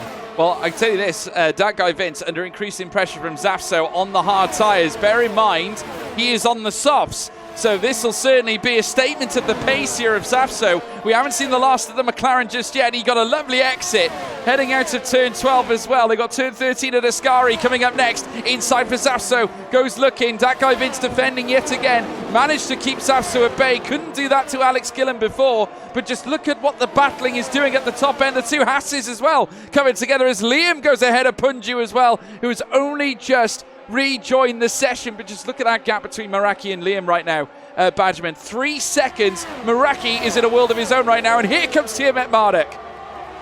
Yeah, surprising how fast he is on those hard tyres. Did not expect him to have that kind of pace. Very, very, in a way, very confusing that he's that quick, but also a bit scary, I gotta admit, because to see a car on absolutely the wrong choice of tyre here doing well. Oh, there goes Punju in the background. Punju spun around, and he has to get going again. Oh, don't drive the wrong way for too long. Gets the car spun around again, and he is going again, rejoining the track in P13 right now. Has to be careful with the rear tires. They are quite hot right now, overheating, and that means it's easy to spin the car if the rears are not gripping enough, but they are cooling down again. I think he should be fine. Well, it doesn't help as well, the degradation on the soft tyres. He's got a very, very fast Hayden Gullis as well, right in behind him on mediums. Let's wait and see whether Gullis can take his opportunity. Of course, P13 on a plate here for the Giraffe as they whip through the next left and right out of turn 12. Turn 13 coming up next, running wide there, Punju, and that's going to leave it open, wide open for Hayden Gullis, who now goes 13th here in this classification. The Mercedes now chasing after Dirk Chocolate, who has somehow managed to move himself up into 12th. Yeah, incredible there. Dirk Vince pits already. Lap 12 here has just started, so end of lap 11 from that guy Vince. He's coming in, getting off those soft tyres. So it's a bit early in my opinion. Wouldn't expect him to come in that early for a set of mediums, especially under green flag running here. Don't really like that call. I think the soft tires had a lot left in them, but he goes for mediums right now, and he rejoins in P16. A bit of clean air until he catches up to Alex Budd and Sebastian Bobek. Yeah, well, he's out on track now. That guy Vince on the medium tyres, which will, I would imagine, take him a good 20, likely about 23 laps, something like that, Badgerman, would you say? The medium tyres? No, they can do a lot longer than 23 laps.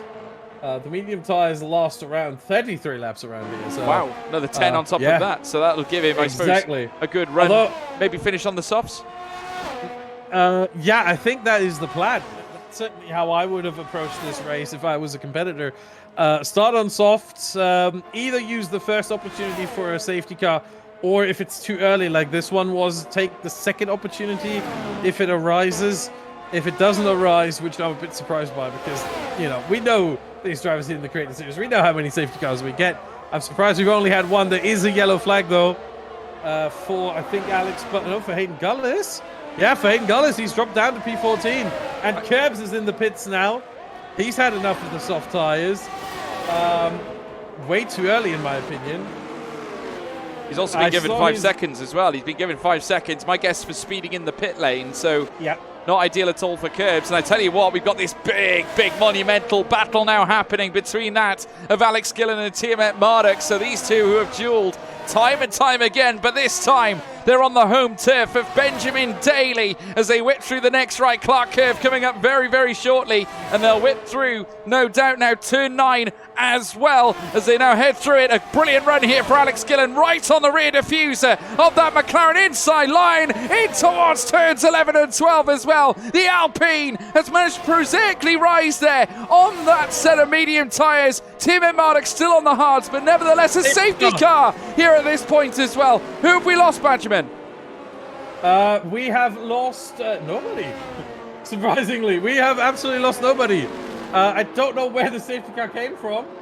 That is quite surprising. The leaders use it to pit. Smart call there. Both Bushians and Tom coming in. Meraki in to get off the mediums that have only done 12 laps. 3 of which were under safety car. Very surprising that Liam takes the lead now. Alex Gillen in second with his 5-second penalty. That would have been potentially the opportunity to serve it. Bushy rejoins P3, Tom P4. That is great. That is a great situation for them. And yeah, more cars coming in. Kerbs actually staying out, gaining 3 places. No, Kerbs is coming in. Hold on. Who is the... Oh, it's that guy Vince who stayed out. My bad. The name tag didn't load properly. And Kerbs is serving his 5-second penalty. I tell you this, 68 in serving his as well. I'll tell you, this did work for Zafso brilliantly. I mean, he's out on the hard tyres now, obviously boxing earlier on. So it's kind of made the hard tyre strategy work to a certain degree. I mean, Tim Marduk now is on mediums. So split strategies now for the McLaren team. We've got Liam now up at the top. Gillen now in second, who has been prosaically rising up through the field. Don't forget, though, he has got a penalty to serve when his next pit stop is applied. And then, of course, you've got Bushy Ants down in third. Tom, who has, of course, just pitted, hasn't lost a lot of track position, and neither has Bushy Ants, third and fourth, and are now in the window of DRS on Alex Gillen on fresher medium tyres too. So Liam now leads the way. Still got to say it, brilliantly executed so far the start of this race by both Bushy Ants and Tom here, Badger. Yeah, certainly. Bushy and Tom have done a really good job. They used the softs in the beginning to perfection. And this is why I said start on softs and be a bit patient with them. We had the first safety car. It was not a good idea to come in at that point because it was just way too early. There were no gaps, so you would immediately lose all the track position. But you just wait for this safety car, and this was the perfect timing for all the soft runners to get onto mediums to do the middle of the race. And that's what we're seeing right now. And Bushy and Tom lost 2 places each. 2. Oh, from a whole pit stop. That's incredible. That is incredible. Yeah, that is amazing. That is how strategy should work. You pit, you barely lose anything. That is the dream of any strategist who's ever, you know, who's ever like gotten into this topic of racing strategy, F1 strategy, this is the dream right now, right there for Bushy and Tom. They did incredibly well to be patient. I saw Curbs pitted a lap before the safety car. He pitted again now. He's a P13. But I tell you what, if he doesn't pit the lap before the safety car, and he pits during the safety car to get rid of the 5 second, he's not in P13. He ends up probably in P8 or P9. And that's the difference right there. Patience is a bit of a virtue sometimes, especially in racing. And Bushy and Tom had it. And I think a couple other drivers had it as well. Look at Carbon Shadow in P10 right now. Remember, he qualified P20. Had a horrendous time on the soft tyre in the rain. Or in wet conditions at least. Intermediate conditions at least. And now he's in P10 after starting dead last. So strategy can do wonders for you. And that's what we're seeing right here. Yeah, well, Liam still yet to stop. Or certainly initiate any tyre changes up at the top end. Rasin Chai still yet to have a stop as well. So those are two cars that you would expect to fall down the field later on in this session. Alex Gillen with one stop, Bushy Ants one stop, Tom with a one tyre change as well, Safso with a tyre change, Meraki with a tyre change, Dirk Chocolate 8th place with 2 tyre changes, Tim Malik 1 tyre change, got Carbon Shadow with a tyre change, that guy Vince with a tyre change, Hunju with a tyre change, Curbs with 2, Gullis with 2 as well, Sebastian Bobek with 2, Infratic has had 3, and GB68's had 3 as well. Hence why they're towards the rear of this field. And if you look at the positions won and lost, Liam has gained 14 to be at the front end here. Rasin Chai gained 10. Those are the 2 big ones. Carbon Shadow also gaining 10 as well. Sebastian Bobek, opposite end of the scale, he's lost 10 places since the start of this race. But an amazing one to say the least. Alex Gillen gaining 4 to go second in this classification as well. Many, many big stories here in this classification. Still under safety car ruling, and Bernd Mailander takes this round for yet a second time here at Albert Park. And it'll take some doing if he wants to break the record that was set, I suppose, at the Italian Grand Prix, Badgerman. Yeah, certainly. But right now they are on track to get quite a few safety cars in. We had 2 already, as you mentioned. So there's still 42 laps remaining at the end of this one. I actually expect the safety car to come in at the end of this lap if GB68 catches up in time. He's the last one we're waiting for right now. And we haven't gotten the message yet. Normally we would get it here, but we might get it a bit later because GB is still working to catch up. Or does he keep the gap? No, he's still pushing on. I think he will get there. We should get the message in just a moment here. We're just sitting tight. The safety car still out right now. No, he's waiting. Oh, he didn't wait enough. He didn't keep enough of a gap. Oh. Well, Liam is currently holding on, and he has dropped the pack back. So the safety car is coming in, folks, without question. And it's all on Liam now to get us back underway. Alex Gillen just behind him. Bushy Ants with the fastest lap of the race so far. Liam not wasting any time, starts picking up a little bit of speed as they come through the final corner now. And certainly now, yes, Tom will certainly have colder tyres. Let's wait for them now to get back underway, and for the 3rd time in this race, we will certainly hit pedal to the metal. And look at the row of cars now, battling over that 7th, 6th and 5th place. Sasso now in jeopardy, as now Meraki looks to go deep, does go deep, loses out from Rasin Chai, who now holds on to 6th, but they got back round now. Rasin Chai losing places. Very nearly a tie up there from Tim Malik and Meraki as well. Down the inside there from the wonder from down under, but no chance for Tim Malik to execute at his home circuit. Meraki holds on to 6th. Now Tim Malik reduced to 7th. Rasin Chai with 3 seconds of time penalties, now down to 8th place in front of Dirk Chocolate. I tell you what, Rasin was so close to a retirement there. On turn 2, he lost the rear and it was almost all over. Great save from him, but obviously he lost 2 places in that kerfuffle right there to Meraki and Tim Malik. 2 of the fastest guys here in the Crate 2. Meanwhile, Tom and Bushy answer going hammer and tongue right there through the fast chicane. That's not a place where you want to go sideways. And next to each other, so Bushy stays ahead of Tom. Tom goes for it again up the inside. Not quite there, the move, and Bushy stays in P3. Once again, Tom alongside. They're going side by side for the whole lap, it seems, for the whole final sector at the very least. And Tom around the outside. His tyres are finally warm, and all of a sudden, he is able to make the move happen. That's how important tyre warm-up is right there. And now he's going to hunt down his teammate for today, Alex Gillen, and Liam in the lead. And this could potentially give Tom what we could describe as the net lead of this Grand Prix as well, Badgerman. Well, it's hard to describe who the net leader really is because we still have 40 laps remaining. And I'm pretty sure everyone will have to pit again, even Meraki. He is on hard tires right now, but let's be honest, the chance of a safety car in the remaining 40 laps is quite high. And at that point, if there's a safety car around lap 30 or later, so really in the whole second half of the race, you don't want to be on hard tires anymore. You want to pit at least for mediums, maybe for softs if you're talking about lap 42, 43. So I would say right now the net leader is Liam.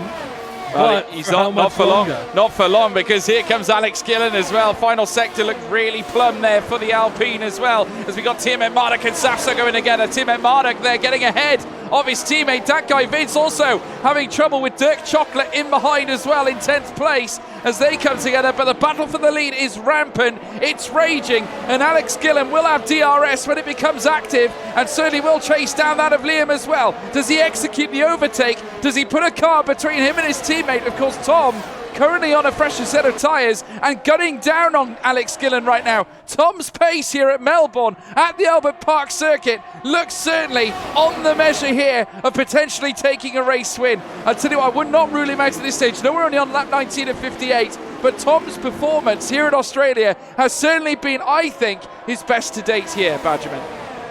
Yeah, certainly. He's right in the mix, and he's got the tyre advantage now on the two cars in front. He just needs to make sure he gets one of them, and then the other should be a bit of a cakewalk here with the DRS, especially down the main straight and into turn 3. This is such a crucial opportunity. It's one thing here to overtake. I would say you've got to be strategic about it. You have to overtake into turn 1, ideally. Turn 3 if you have to, if you can't make it happen. But you don't want to overtake here down the back straight. Alex Gillen decides he doesn't care about that. Goes for the inside, goes for the dive, and gets cut back immediately. And this is the opportunity for Tom. Up the inside on the better tyres, side by side for the Alpines. And round the outside with better tyres, which now turns to the inside. Oh, the squeeze there, certainly from what I can only describe Alex Gillen trying to hold off that of Tom, who is certainly looking quicker on his set of tyres. Through towards turn 1 they go. Liam still holds the advantage here, but for how much longer again? Because Gillen riding his rear wing pretty much. And what about Tom as well, who's also in this fight? They head down now towards turn 3. Still, it's Liam on top. He is literally the cork in the bottle at this point, yet to pit, yet to change his medium tyres, and it's now brought also Timothée Marduk into the top end. How have McLaren turned this around here, Badgerman? Yeah, incredible stuff there from McLaren, but I tell you what, I understand why Alex Gillen is a reserve and not affiliated with any team here in the Creator Series, is because he's not a team player. If I was Alex Gillen, I'd say, Tom, here, come on, come through. He's his own team. Off you go. But yeah, he's his own team, really. I don't understand why he's not working with Tom. I think Tom has a much easier time to challenge Liam for the lead than Alex Gillen does. Yeah, here he comes again. This time, will he brake too late again? I think this time he's got it. But again, in the wrong spot. Now the opportunity is there for Liam to get him back down the main straight and into turn 3. However, it looks like Liam is actually dropping off a bit too much. So maybe this all works out in the end. Just a little bit much work that it needed. And Tom is all over the back of Liam now. And that tyre advantage of 13 laps is so much. Is Tom going to go for this? No, he's not. Yeah, very close there to the back of the Haas. He might choose to do it now, though, because he will have DRS heading down through towards turn 3. Tom now waiting to pick his spot. A switch now to the inside. In towards turn 3 they go. Now through towards turn 4 at Whitford. And it's a brilliant move there from Tom. He's up in a second. The Alpines now dominating this affair at Melbourne. It's a blue front end. Here comes Bushy Ants as well, who knows that he has to get past the Haas stopgap if he wants to stay within proximity of the Alpine that he's been battling with all race long. And here comes Bushy now, Badgerman. Yeah, fantastic move by Tom, and now he has to hunt down Alex Gillen. Stay within DRS. Bushy now gets Liam before the DRS zone even. Impressive stuff there Pushing up to P3, Liam is just dropping places, but it might feel demoralizing. It might feel like it's probably better to pit, you know, get off these tires. But no, you have to be patient in these situations. You have to wait for things to happen. If there's a safety car, lap 25, which these tires will make it to easily. These tires can go to lap 35 after the two first safety cars. No problem. Maybe lap 30. Maybe you don't want to take them to 35. But, you know, you got to be patient. And if you lose one more track position or two, it's okay. It's not the end of the world. You just got to wait for another safety car, which, let's be honest, is bound to happen. And, you know, right there comes Tiamat Marduk up the inside into turn 3, and he gets the job not quite done. Not yet done, I should say. But Liam will be without DRS for the next couple of DRS, and for the next one. Well, Tiamat Marduk looking very quick in his home race. Has managed to recover the time lost, the deficit lost. And remember, started P11 in this classification. Now on the medium tyres, hunting down Liam for that 4th place. The gap now has opened up just a little bit. Aiden Gullis with a yellow flag. What I can tell you as well is that Tiamat Marduk has broken away from his teammate by 2.7. So Zafso with no DRS. Aiden Gullis now routed to P16, has been ideal. Here comes Tiamat Marduk now, down in towards this next right through Ascari, has pulled it off brilliantly. Liam tried to come back at him, but had no grip, certainly no extra power in order to usurp the McLaren. And now Tiamat Marduk hunting down the tail of Bushy Ants. So the Australian, here in his home race, in the top 4, with a podium potentially on the table as Punju leaves the session. Yeah, again, very unfortunate there for Punju. He seems to have a couple of technical issues there. Let's hope he can rejoin again. But yeah, what a lead for Alpine right now. 1-2, Alex Gillen ahead of Tom.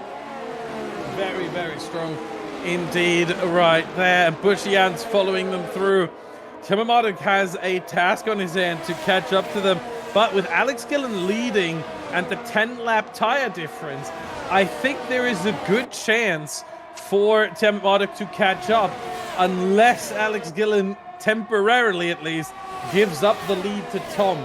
At that point, I think it might be difficult. But Tiamat Marduk, looking at it, he's in DRS range. Yeah, that's 9/10, and dropping, he will have DRS. Oh, that is strong. That is strong from the Aussie at his home race. He needed that right there in that moment. Now he's closing in. As you can see him in the distance. We're just watching Tom currently sat in 2nd place. He's still got Bushy Ants on his tail, but Alex Gillen getting closer and closer to his teammate's front wing as they now head through this next left at turn 15 at Prost. Turn 16, the final corner now as they light up the home straight. There you can see the two Alpines leading the way.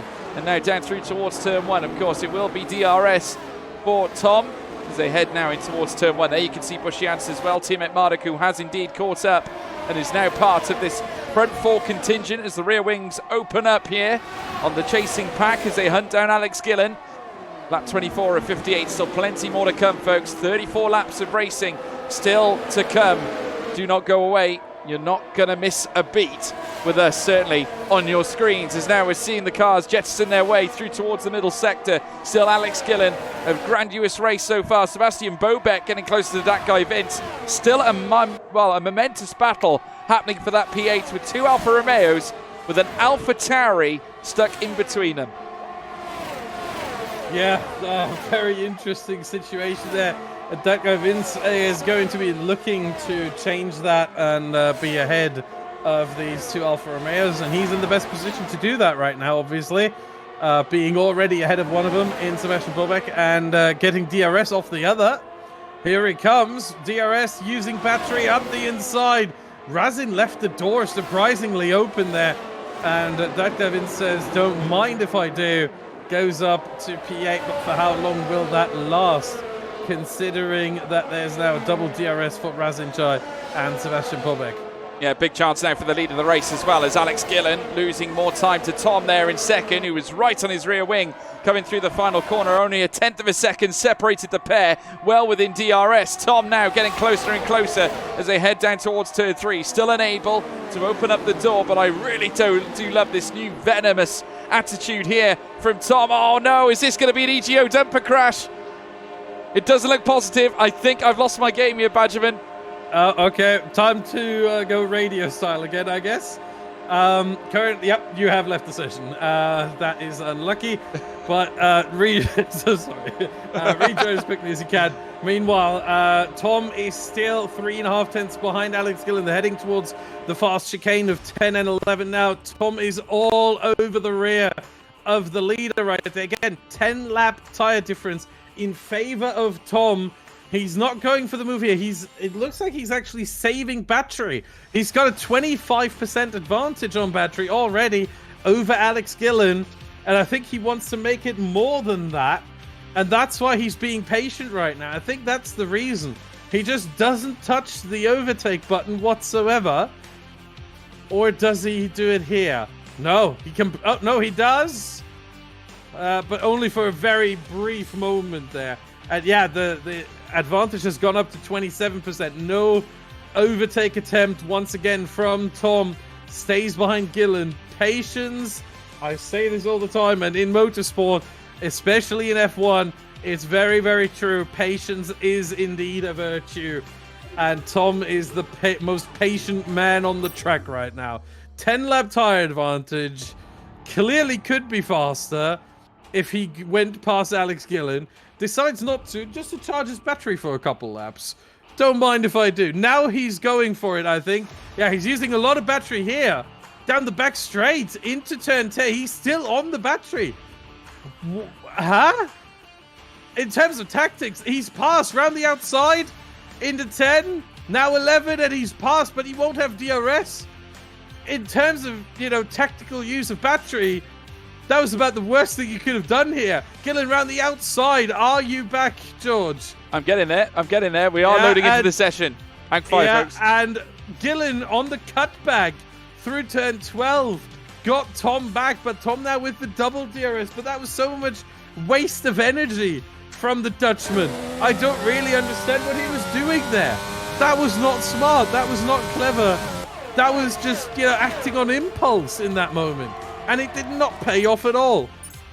Well, I'm pleased to report, folks, I am indeed back in the session. So we are here and fit to bring you the broadcast. To tell you what, it's all kicking off here at Melbourne. There is, of course, our race leader. It is Alex Gillen, with Tom still hot on his heels here at this point, folks. I tell you what, no waiting around. These four are now starting to pull away.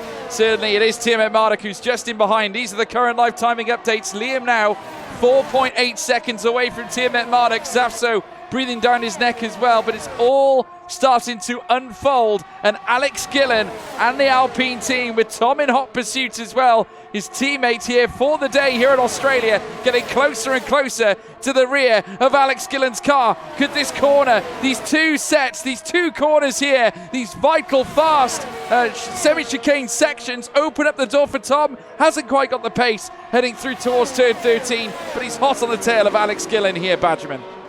Yeah, he does, but he has to recharge the battery once again. He does have another 20% advantage now, because Gillen, obviously in defense, used some of his ERS as well. But remember, the gap was the difference, the advantage in battery charge was 25, 27, 28% at one point before that attack, and now it's down to 20%. So once again, Tom just slowing himself down a little bit.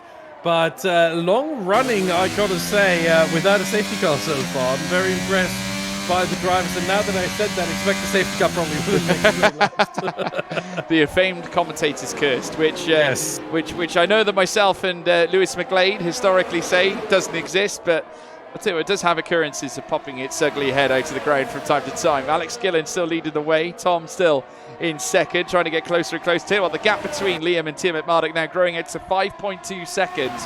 It's advancing all the time. These four now pulling away. And the way it's going, I honestly think that Tom is in with a great chance. Bushy Ants in the mix as well.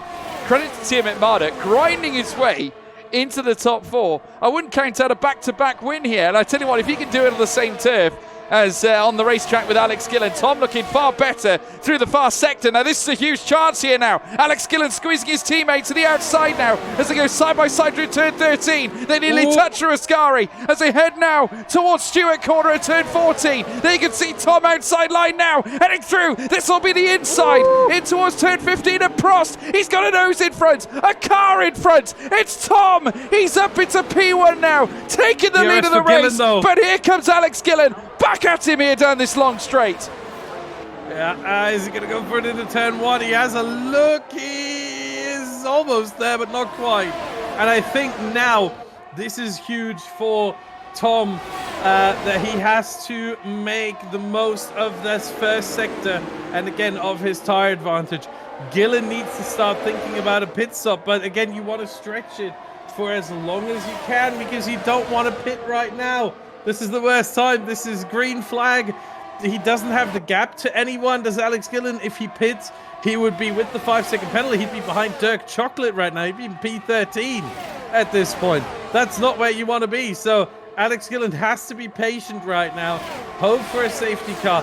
But all the other medium runners, Liam as well, by the way, but all the other medium runners, Tom, Bushy, and Tim Marduk, they can wait. They can be patient. You know, they're in no hurry to pit again.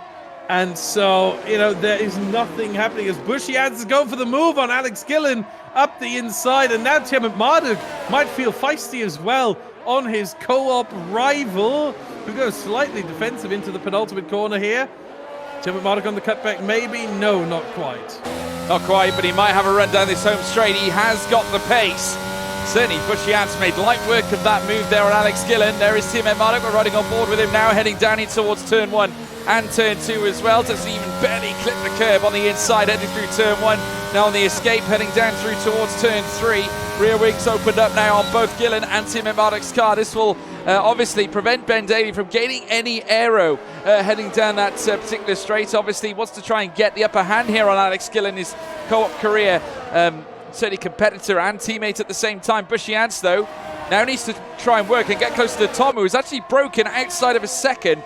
1.2 seconds now, and it's stretching in places to 1.5. Tom building a gap here, Badgerman. Yeah, he once again shows his pace right there, and it certainly helped that Bushy Ants and Alex Gillen were battling. That opened up this gap right there. And once again, it just goes to show you don't want to battle unless you absolutely have to. And I feel like in this case, because of Alex Gillen's tire disadvantage, Bushy Ants absolutely had to, but now he's got a mountain to climb, and Tom finally has been freed from the shackles of Alex Gillen. That sounds a bit harsh, but no, the Alex Gillen was quite a bit slower than anyone else in the top 4 right now due to that tire situation. And Tom is making the most of that right now. Gillen, meanwhile, hanging on, and Tim Marduk, again, looking a bit feisty, getting very, very up close and personal. I tell you what, difference in battery charge between Tim Marduk and Alex Gillen is a whopping 50%. Tim Marduk's got basically almost a full battery, and he goes around the outside here.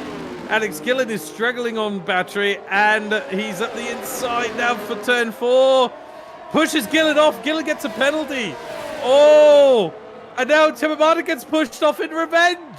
Goodness me, tying up there through the first sector into the second sector now on lap 31. They're coming together as they whip through this next right now out of turn 8 at Clark Curve. There you see them now literally fighting each other off the track. Alex Gillen doing his best to keep Tim Marduk at bay here as they now head through towards the very, very fast chicane. Still Tom in front, but she has trying to bring down that deficit. He has brought it down by around 0.2 of a second, but Tim Marduk has that aggressive battle through the first sector. Has that harmed him in any way, Badgerman?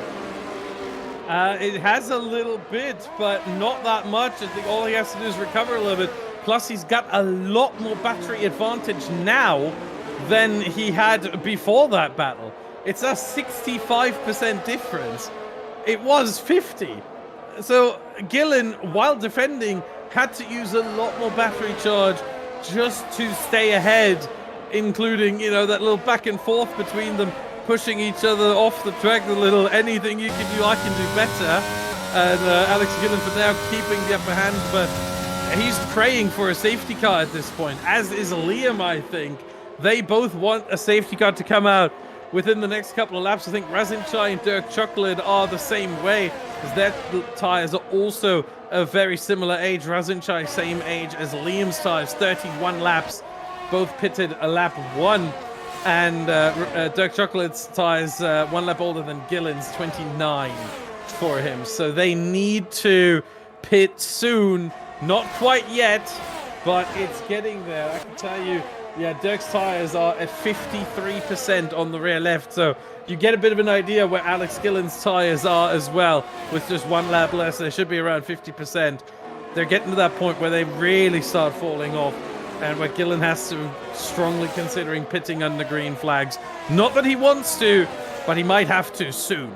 Yeah, he certainly will. Tom doing an exceptional job of holding on to this lead, but Bushians has broken to within DRS, I believe, as well. GB68 also making moves side by side now between him and that guy Vince as they head through the final sector, and GB68 now up into 9th place, able now to take advantage of that fact as well, as now we see the top 2 hurtle through turns 1 and 2. Still no DRS though for Bushians, can't quite find it. Zasso now moving ahead of Liam as they make their way through turns 1 and 2. A nudge in the back there from Liam as well, as they now stretch down towards this long straight through towards turn 3. Meraki making it a 3 wide. Now it's a 2 wide, but Meraki through the inside now on Liam on the hard tyres and bringing himself into the mix. Remember, Zasso and Meraki both on hard tyres. They could go longer into the race. Don't count them out when we come into the sharp end of this Australian Grand Prix.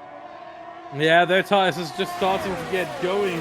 I can tell you right now, looking at Zapsa's tires, well, they are maybe not getting going. They are going right now. But Meraki's tires are sitting at a whopping 30%. We have a yellow flag.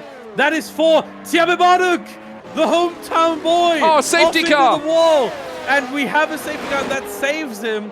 He has massive damage, front wing completely gone, and there might be more to the car. I think Gillen and Daly have come together, and the rivalry has its next chapter. They're all coming in. The front lot are coming in. Tom coming in. Bushy coming in. Alex Gillen, they're double stacking at Alpine. Interesting. Tim and Marek also in. Does Zasso come in, or does he stay out on the tyres? No, they're double stacking at McLaren as well. They're all coming in. Fresh mediums now for Tom, who now ventures back out onto the circuit. There's Bushy Ants. Now Alex Gillen serving his penalties as well. Meraki now also coming in, also changing onto mediums. I tell you what, it's Piccadilly Circus in this pit lane right now. Just look at them all coming up, queuing up for tyre changes. The top 12 all in the pits here. Sensational stuff. Meraki, as a result, has now taken P3 in the pit stop phase as well, Badgerman. Yeah, Alex Gillen really losing out due to the 5-second carbon shadow, has a drive-through penalty for speeding under safety car, and he'll have to serve that after the safety car comes back in.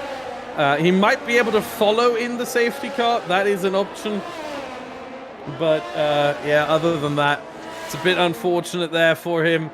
And Meraki P3, Alex Gillen P4, Liam in a way got saved by the safety car. Again, his tires were looking the worst, but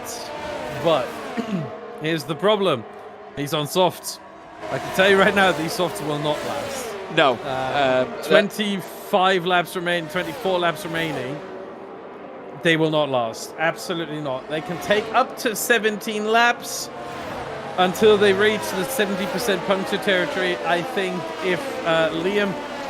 I tell you what, if he wants to feel a bit risky, he can try to go for another set of softs after this around lap 45 if there's no more safety cars. If there is another safety car, from, I would say, lap 41 onwards, you can risk it. Maybe lap 40. You can risk it, go for softs, and go to the end.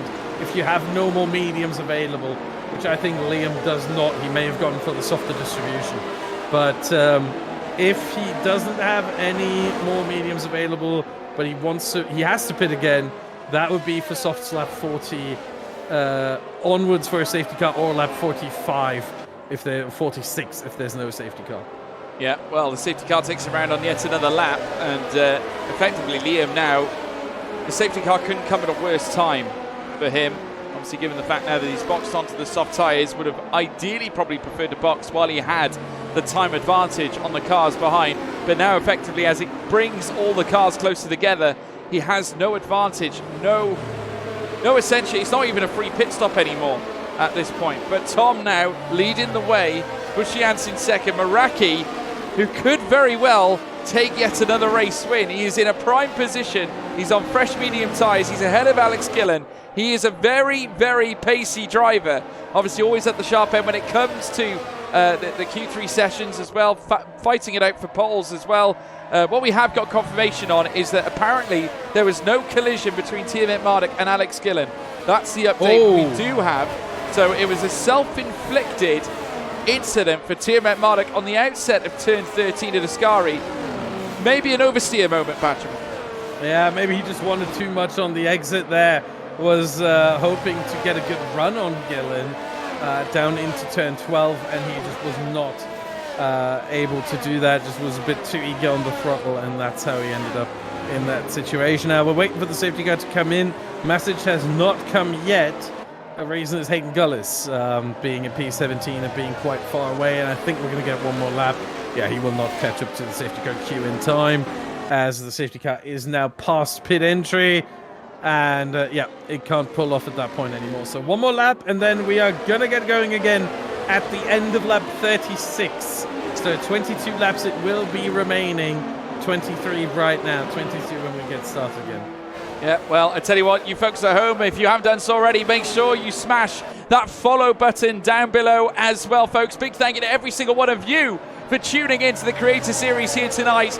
Your little before meal taster before the Australian Grand Prix tomorrow morning. And I tell you what, I'm looking forward to it as much as you guys are. But first of all, we need to see these creators go hammer and tong for the final 22 laps here in Albert Park. Looking forward to this one. If you haven't done so already, as I said, smash follow. Don't forget to check out the socials at F1 Creator Series on Twitter, Instagram and TikTok, not to mention YouTube as well, and you can stay up to date. Don't forget using the exclamation mark Discord as well to get access to the Discord channel. Join Dirk Chocolate's Discord, which is also the home for the F1 Creator Series. Come and join us on there as well, and you can find out when we go live next time too. There you can see the links down below in the live chat for you all as well. It's certainly been a special race. I tell you what, your tip here for the race win isn't looking too bad, Badgerman, with Meraki currently stationed in P3. I believe you tipped him for the race win, did you not?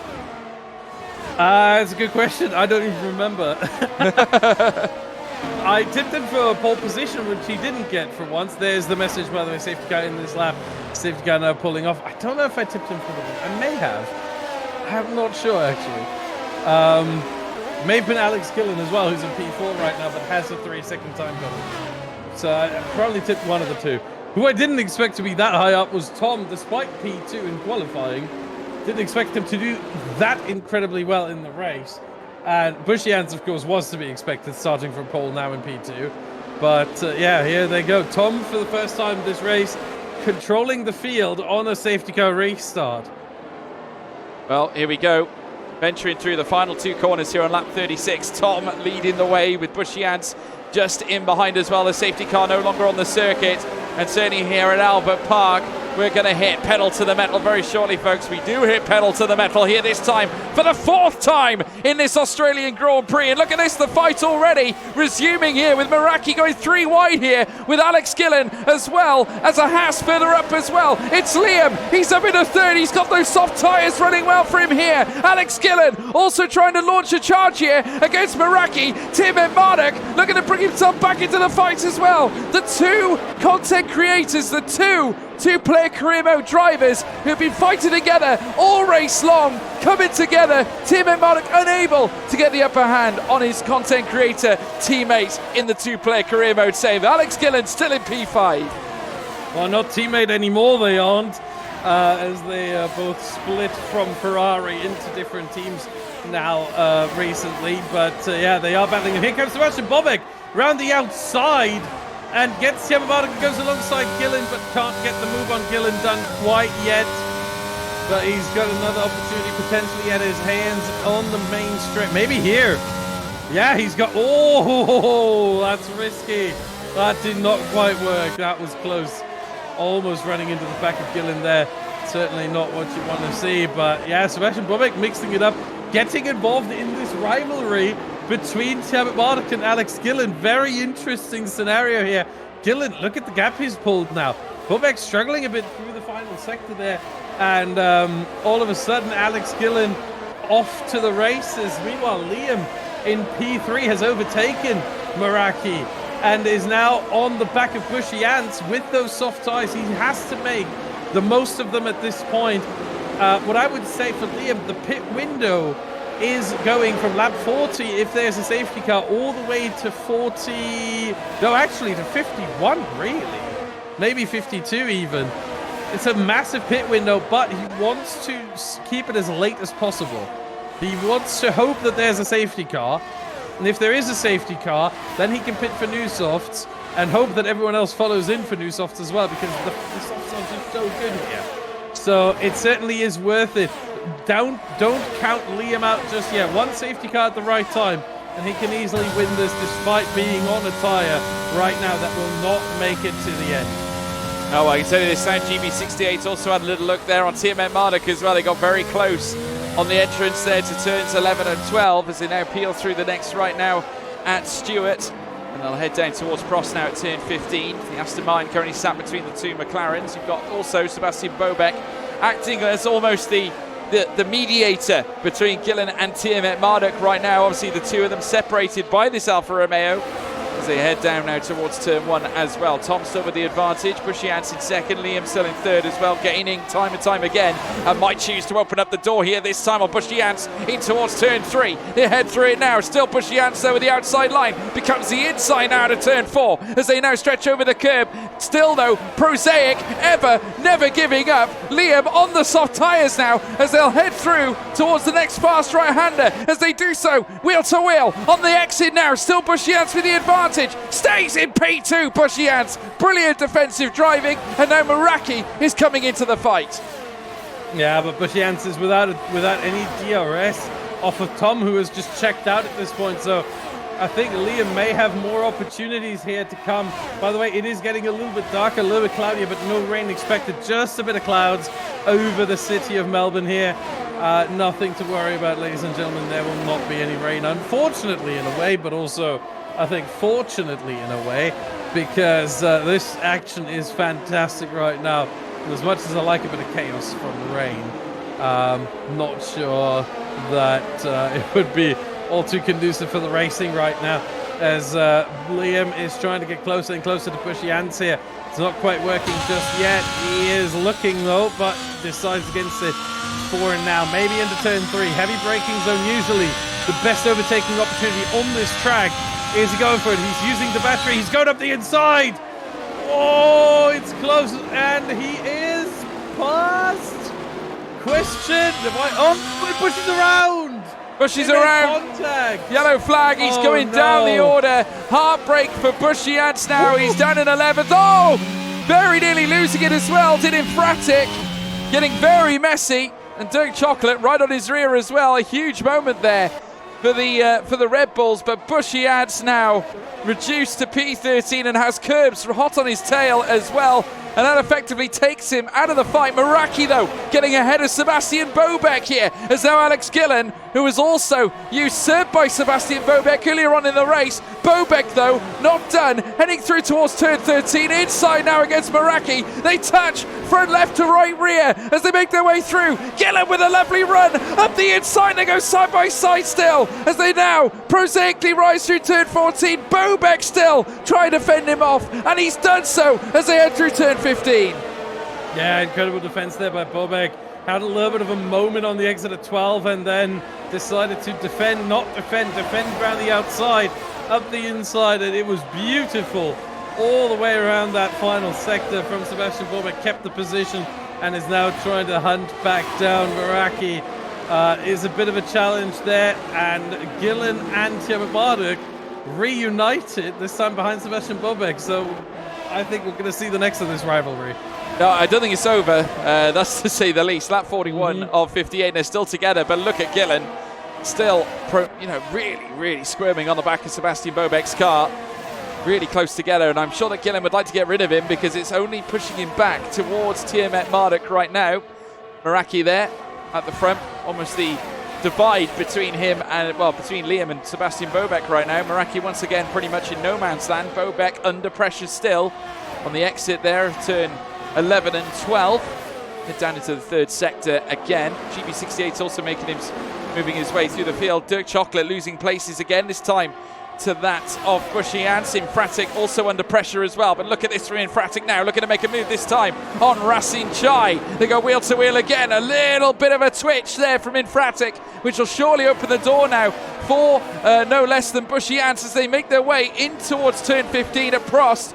They've got turn 16 coming up next. Still no move for Bushy Ants, but he's fighting hard to rein in the positions that he's lost. Absolutely monumental moments here in lap 41. Yeah, absolutely. 17 laps remaining here. And now the pit window for the soft runners is actually open. You can make it on the softs to the end of the race. If you were to pit now, especially if there's a safety car coming out now, then you easily make it to the end. And that is something that all the drivers will have to look at.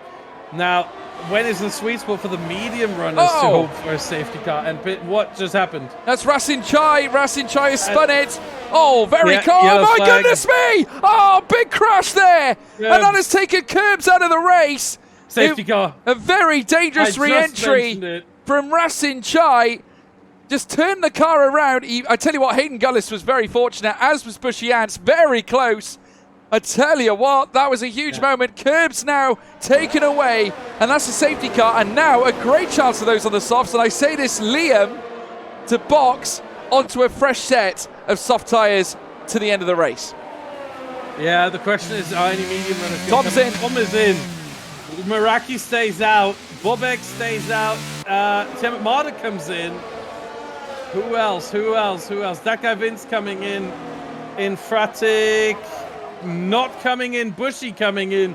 Dirk stays out. Hayden Gullis is coming in. Double stack for Mercedes, but they should be far enough away. And Punju's coming in. Those drivers got nothing to lose. You know, the further back you are, the more likely you should be to come in. Where is Tom? P6 now on softs. 5 medium runners in front of him. This is a very good situation for him, I think. Ahead of Infratic, that certainly helps. The only 5 cars in front of him are Safzo, GB68, Alex Gillen, Sebastian Bobek, and Meraki.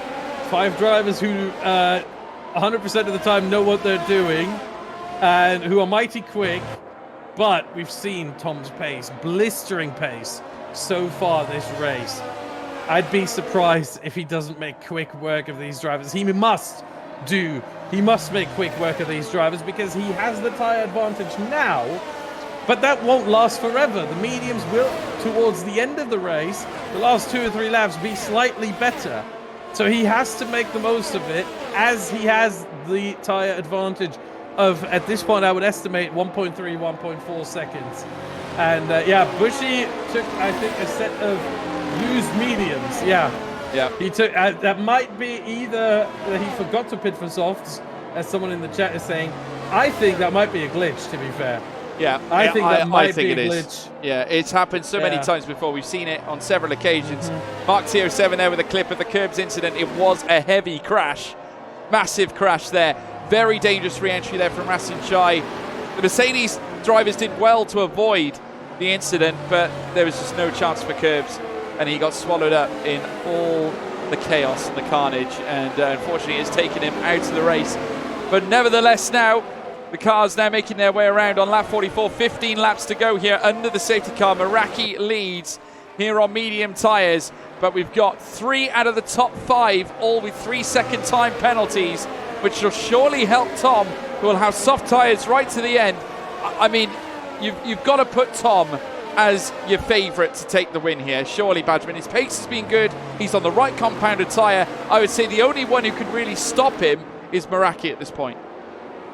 Yeah, possibly. However, at the same time, I am a bit worried about Tom because he has to get through 5 cars. He will have plenty of time for that, but it's still 5 overtakes that he has to put on. And this is a circuit where, you know, overtaking doesn't always come easy. It's quite a high-speed circuit, but There are very few heavy braking zones, very few really good overtaking opportunities. Again, turn 3, I think, comes to mind. They've tried to make turn 12 a better overtaking opportunity, and I guess it kind of is, but it's really just turn 3. And I don't know, we've seen Tom's ERS management earlier in the race when he was battling with Alex Gillen. It wasn't great. So that plays into a potential overtaking opportunity. So I am a bit worried. Meanwhile, Carbon Shadow not allowed to unlap himself, apparently. That is interesting. As the safety car is coming in this lap, and the drivers are warming up their tires now. So this time around, Carbon Shadow not actually allowed. I wish Carbon Shadow would just drive off the circuit and allow the other cars through, because right now he is lapped. So if he's not allowed through by the top 4, that's probably better for him to get out of the way of P5 and behind. Yeah, very animated Tom there at the getaway, throwing his hands all over the place up in the air. Tell you what, I do love that man. He's a sensation on this grid. Never a dull moment in terms of his webcam whatsoever. Meraki will take him away for the restart here. And not wasting any time, in fact. He's putting his foot straight to the floor here.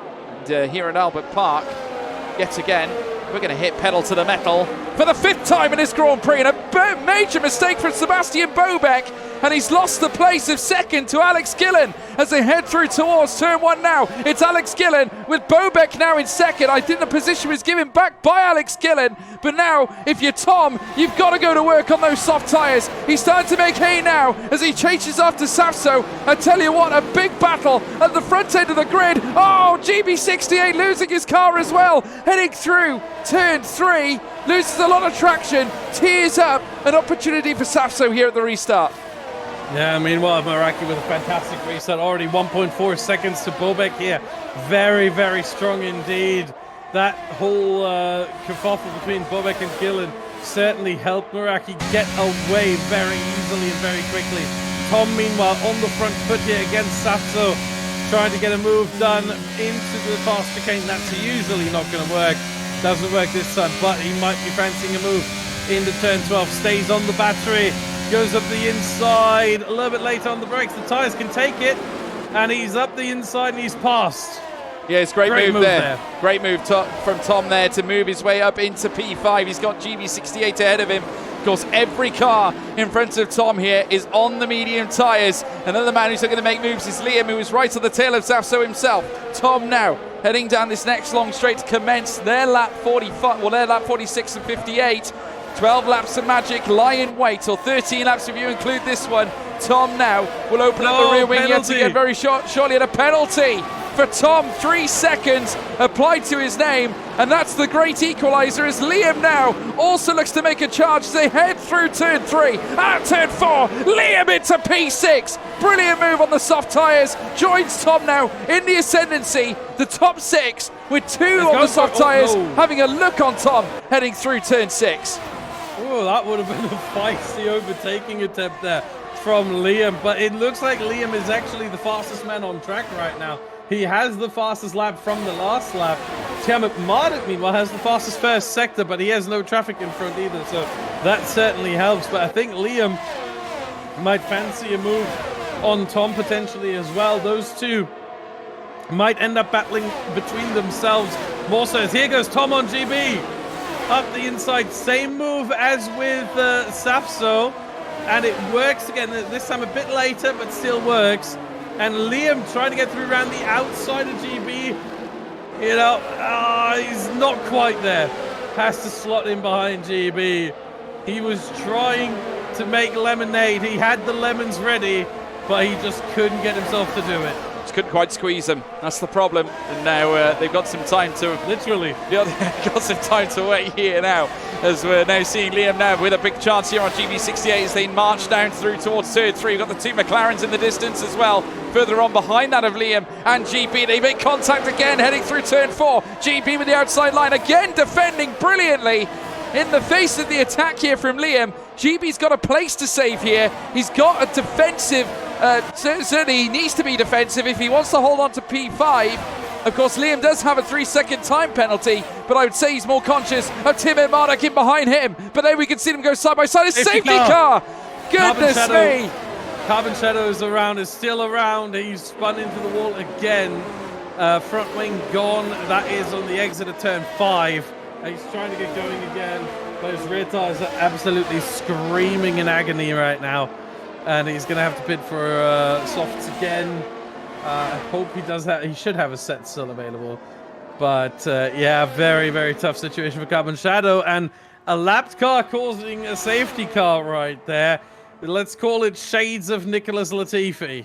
Yeah, very much so. You're getting vibes here from the final race at Abu Dhabi back in 2021. Nobody's pitting. No one is pitting. I mean, at the end of the day, Tom doesn't need to. Liam spun on pit entry. Goodness me. What am I seeing? Big moment there. Liam is in fact... Stuck. He's stuck. Oh, no. He's disqualified. He spun onto the pit entry, and then his car was stuck on a curb, and he was beached. And he couldn't get away, and he got disqualified for blocking the pit lane. He's out because that is the most unfortunate set of circumstances I have ever seen in a Formula 1 race. Unbelievable. And unfortunately now for Liam, that is confirmed. He's out of the Australian Grand Prix here in the F1 Creator Series, and that means now we've got over 6 cars out of this race. Would you believe it? Under the safety car as well. So it's not as if there's going to be another safety car after this one. Obviously Meraki now takes him around and leads the way on this lap. The question is though, can he keep Tom at bay? This is good for Tom right now because obviously it means he preserves his soft tyres even more so, and he can launch a charge on those on the mediums up ahead. This race has so many possibilities here at this point. Obviously Meraki, who's managed to keep Sebastian Bobek at bay. Bobek was gaining on Meraki because he did well to keep the Alfa Romeo at bay until the safety car came out, but you do have to wonder if those soft tyres for Tom start working again when the safety car comes back in. We've got another restart. Of course, that's going to be, I believe, if I'm not mistaken, that's going to be our sixth start. Yeah. And that's going to certainly... Well, it's a huge opportunity here for Tom now to really grab it by the horns. We'll have to wait and see. Where do you see this going, Badgerman? Where do you see this going? I have my eyes right now on P6, and I'm going to watch P6 on the race, so that's Tiamat Marduk, because Tom has that 3-second time penalty. Tiamat Marduk is also on the soft tyres. He's second of the soft runners, and he does not have a penalty. And he's got the fastest lap to boot as well. So I'm keeping my eyes on Tiamat Marduk. I think he is, like, P6 is the lowest he will be in the last 10 laps here. I think it's only up from here for him. I think you could be right. I mean, he hasn't got a time penalty. He's got the fastest lap of the race. He's on soft tyres. This is the first time we've seen him on soft tyres in this race. And he had the pace even on the hards earlier on. So let's wait and see. I mean, if he can utilise those softs, there's a good chance that Tiamat Marduk can bring himself into the fight. No doubt we'll see him tie up with Alex Gillen in the remaining laps that we have left. We're on lap 49 of 58. It's effectively a sprint race now, folks. Let us know in the live chat, folks, who is going to win the Australian Grand Prix here in the F1 Creator Series. Again, where do you see this going, Badgerman? You still say Tiamat Marduk? I still think Tiamat Marduk. Either Tiamat Marduk or Meraki, one of the two. Either Meraki holds on to it from the lead. He only has one warning so far, so he's not even close to getting a penalty, or Tiamat Marduk just works his way through the field, puts some amazing overtakes on, and wins this race. And yeah, someone in the chat saying, Mark T is saying, honestly, think Dale will win. Oh, never mind. that is just mean, and I'm all here for it. Yeah, big thank you to Mark T for that. He's also been clipping as well, so credit to you, Mark T. Thank you for clipping as well. Atomic saying Tiamat Marduk. Optimize on Twitch says Tiamat Marduk. Mark T07 honestly thinks Dale will win. That kid Nick. An LOL. We all had an LOL, and that one I can assure you. Meraki, though, making his way around the final two, well, certainly the final few corners here at the Australian circuit of Melbourne. We've got Bobek just in behind as well. Alex Gillen in third. Tom in fourth. who will have a great chance to try and attack his teammate. Gillen on 6 seconds of penalties, but now it'll be pedal to the metal for the 6th time in this Australian Grand Prix, and it will be Meraki who leads them down towards turn 1. In behind, Sebastian Bobeck aggressively warming up the tyres with Alex Gillen in hot pursuit. Tom as well on those softs, looking to unleash them against his Alpine acquaintance here on lap 50 and 58. 8 laps or 9 including this one to go. Tim Marek also aggressively moving around against that of GB68. Yeah, he's already got a look there on the outside of turn 4. It wasn't quite there, but he has to make the most of these tyres while he can. Right now, the advantage is still quite big compared to the mediums, but again, it's going to fall off with every waning lap of this race, so he has to have a sense of urgency about him. This is always the case when you're on a softer compound. You have to make the overtake happen as quickly as possible, and Tim Marduk is on the battery. He's sitting on the battery. Round the outside, not quite working here into the fast chicane, but maybe a better exit here sets him up well. Yeah, he's got his nose in there. Is he going to be later on the brakes? Yes, he is. Too late? No, he's got him nice and clean. That is P5, 4 to go for Benjamin Daly. Yeah, I do wonder whether he's riding a higher wing set than that of the others on the grid, because he wasn't necessarily as quick as GB in that straight leading down towards turn 13, but nevertheless has managed to get through. Better in the corners though, that McLaren, as they head down towards this next left and, well, this next right and left. There you can see as well Tom getting very close to the back of Alex Gillen as well. The soft tyres getting into the mix. Tierman Marduk could be yet on for an incredible race win. If he can get himself through, Sebastian Bobeck has taken the initiative. Forgotten to mention this, Bobeck leads this Australian Grand Prix. He has taken Meraki, and now Gillen is in third as well. But don't forget, Bobeck has 3 seconds of penalties. Yeah, exactly. Alex Gillen has 6 seconds, and Tom has 3 seconds of penalties as well. That is the situation in the top 6 right now. P7, Dakar Vince on 6 seconds as well.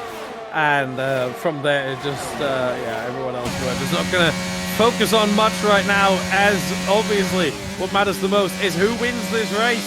And there are at least 4 drivers, 5 drivers who are possibly capable of that, with or without penalties.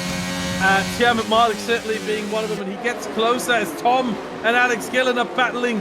And that certainly is something that Tiamat Malik wants to see, because it costs them time. And he gets closer. He fancies a move. Right there up the inside of Tom. It's not quite there. Yeah, he backed off it heading through turn 14 and turn 15, 16, and they make their way down through towards turn 1 yet again, this time on their lap 52 of 58. It is still Sebastian Bobeck who leads. It's starting to heat up here at the Melbourne circuit. Bobeck, if this carries on, he can pull away clear here, away from Meraki. That gap is starting to be drawn out, and Gillen, who's getting frustrated, obviously has Tom breathing down his neck, with Tim and Malik just in behind him as well. The storyline for this race, all enthralling here, and anyone at this point could win this race. They make their way down towards the next straight. Tom now, I'm not sure whether he considers Gillen the priority here. I think he's more concerned about Tim Malik behind him here, Badgerman. Yeah, he possibly might be, because Tim Malik has that penalty. He's not worried about Gillen, because Gillen's got more penalties than Tom. So he's not worried. He can stay behind and still get the position. But at Tiamat Marduk behind, he doesn't want him to go through, because if Tiamat Marduk goes through, next one's GB, and then that guy wins, the next thing you know, you're getting swarmed right there. So that's why he wants to stay on the front foot, in not the back foot, because he wants to make sure that Tiamat Marduk does stay behind, and Alex Gillen is not the worry. But here comes Tiamat Marduk up the inside. That's a forceful move, to say the least, but it works. Incredible stuff. Got the DRS as well, and now hunting down Gillen and Meraki. But here's the thing, the more he's going to battle with Meraki at some point, if he gets there, seems likely at this point, the more time they're going to lose. And look at Sebastian Bobeck, he's got over 2 seconds, and he's only got 3 seconds to drive out. That's his penalty. So if he gains another second on Meraki and the rest behind, Sebastian Bobeck might win this race. Well, I tell you what he could do, and he's on the cusp. I tell you another man who's on the cusp, it's Tiamat Marduk. He hasn't got a penalty. He's breathing down the neck of Alex Gillen. This is a sensational story here in the Creator Series. Tom as well on Tim Marduk's tail, hunting down the McLaren. I tell you what, it's open season here at Melbourne. They head through this next left. They got a left and right to take as well. Very fast pace. Tim Marduk now chasing after Alex Gillen as now they make their way down this next straight again. They got turn 13 to come. Here comes Alex Gillen, here for the move on Meraki. He has the inside line, the Tiger line. It's Gillen up into second place, ahead now of Meraki, who is now at the mercy of Tim Marduk. Oh, the switchback from Tim Marduk. Faked high, went low, and up the inside he went. Beautiful stuff on Meraki, and up into P3 he goes. Tim Marduk right now is the net leader of this race. He just needs to stay within 3 seconds of Sebastian Bobek. Right now it's 2.2, so on penalties, Tim Marduk for the first time this race is leading this race. He is. He's effectively the net leader, folks. Remember the time penalty situation just above. The question is, does Alex Gillen make it easy for him, or does he make it difficult for him? I think I know the answer to that very question. There we can see now green flags. We've got yellow flags waved in the first sector. It's Tom. Tom is around. No. Goodness me, Tom is around. Is that a safety car? Will he hold on? Incredible scenes. He's down into 13th place. A safety car with 4 laps to go, folks. Yeah, and he's still stuck there. He's not moving. He's not. Now he's shifting down. He's just. Oh, he was disqualified from the session for parking in a dangerous location. He was stuck there for too long and was removed, unfortunately. And I gotta say, I feel for Tom. 54 laps. Heartbreak. It looked like he was going to be able to win for the first time. And then this happens. One mistake, one situation. And Tom is not just out of the win. He's out of the points. He's out of the race. He's been disqualified. Heartbreak for the Dutchman. Very, very heavy heartbreak for Tom. And you could see it in his face. Despite him putting on a smile, it will hurt. Certainly here at Australia. We have only got 3 laps left in this race, and I tell you what, Tim Marduk is looking in prime position to take this one, his home race, and not only that, a P11 to P1, 10 places gained. I mean, it doesn't taste much sweeter than that, does it? Even beating Alex Gillen at your very own circuit. It's going to be manic. I think 2 laps at the end of this. If Carbon Shadow catches up, it might be 3. But it's going to be absolutely manic. Tim Marduk is in prime position right now. But again, the tyre advantage is waning with every lap. I think at some point, Meraki and GB, maybe on the final lap, might have a chance here. They might have a chance. But, yeah, it's anyone's game. It's all coming down to, staying out of trouble, really. That's what it is ultimately. We see this plenty of times with late safety cars, especially where so-called cautions are a bit more prevalent, which is in the US. Once you get a late safety car, you tend to get a lot of carnage.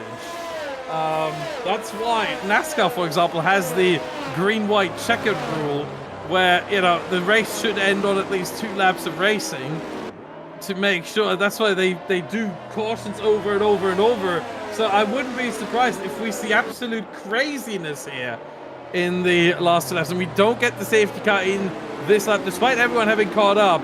1 more lap, and then it will be 2 laps. No DRS, pure racing in its very purest form. 1 more lap than we got at Abu Dhabi 2021. And I can't believe what we're seeing here. I really can't. Yeah. I mean, this tops Italy for me as probably one of the most incredible races. And not just because of this particular situation, but because of the whole story that we have got right in front of us here. Tim Marduk, Alex Gillen, both in the top 3. Sebastian Bobek has got 3 seconds. Gillen's got 6 seconds. I know Gillen's not on for the win here, but this fight, it's so personal, between these two. Yeah. I don't think Gillen worries about the 6 seconds. I think he does everything he can to help Sebastian Bobek win this one. I think so too. I think what we're going to see here, for those of you who might be cycling aficionados, there's a sprinter called Mark Cavendish from the UK who has been known to get his elbows out much more than most other sprinters. I think Alex Gillett is going to turn into prime Mark Cavendish here and get his elbows out. And if another rider falls, well, bad luck.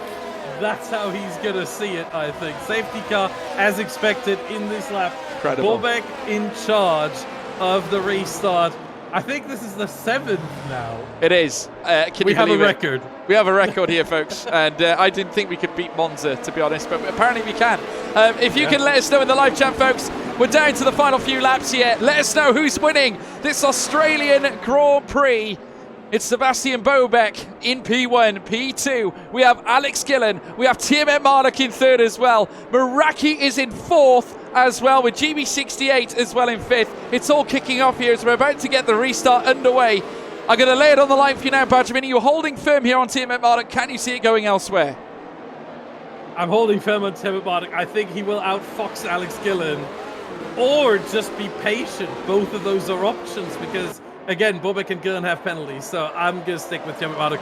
Here goes Bobek already. He's going already. Thank you, 200 of you watching live here. And for the final time, surely, it has to be. It's pedal to the metal for the 6th time in this Grand Prix here now, as they now make their way down through towards turn 1, or should I say the 7th time in this Grand Prix. Bobek leads, Gillen in 2nd, Tiamat Marduk in 3rd, Meraki in 4th as well. What a restart, though, for Sebastian Bobek, clearing the gap out to nearly a 2nd off the restart with 2 laps of racing left to go here, Badgerman.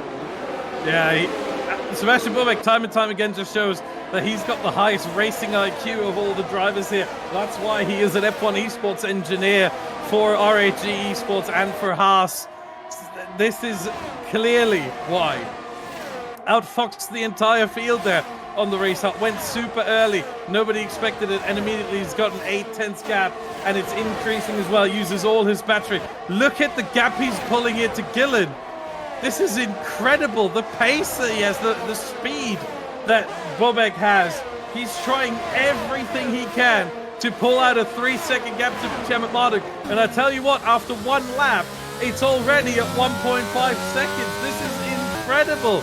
From Bobek, 1.4. If he can do that on the 2nd lap as well, Bobek has a chance to drive out the 3 seconds he needs. Which means that Tiamat Marduk needs to get past Alex Gillen ASAP, and I mean ASAP, in order to try and rein in the delta between him and Sebastian Bobek. Now Gillen's tyres are going to be feeling it. We're on the final lap of the race here, folks. Lap 58 of 58 here at Melbourne, and Tiamat Marduk, who could be on for a historic Creator Series race win, is trying to let fly now at Alex Gillen. The only differential here is that Sebastian Bobek, should he breach the 3-second time penalty gap, that will, could give him the race win. I tell you what, crunch time here in the Creator Series.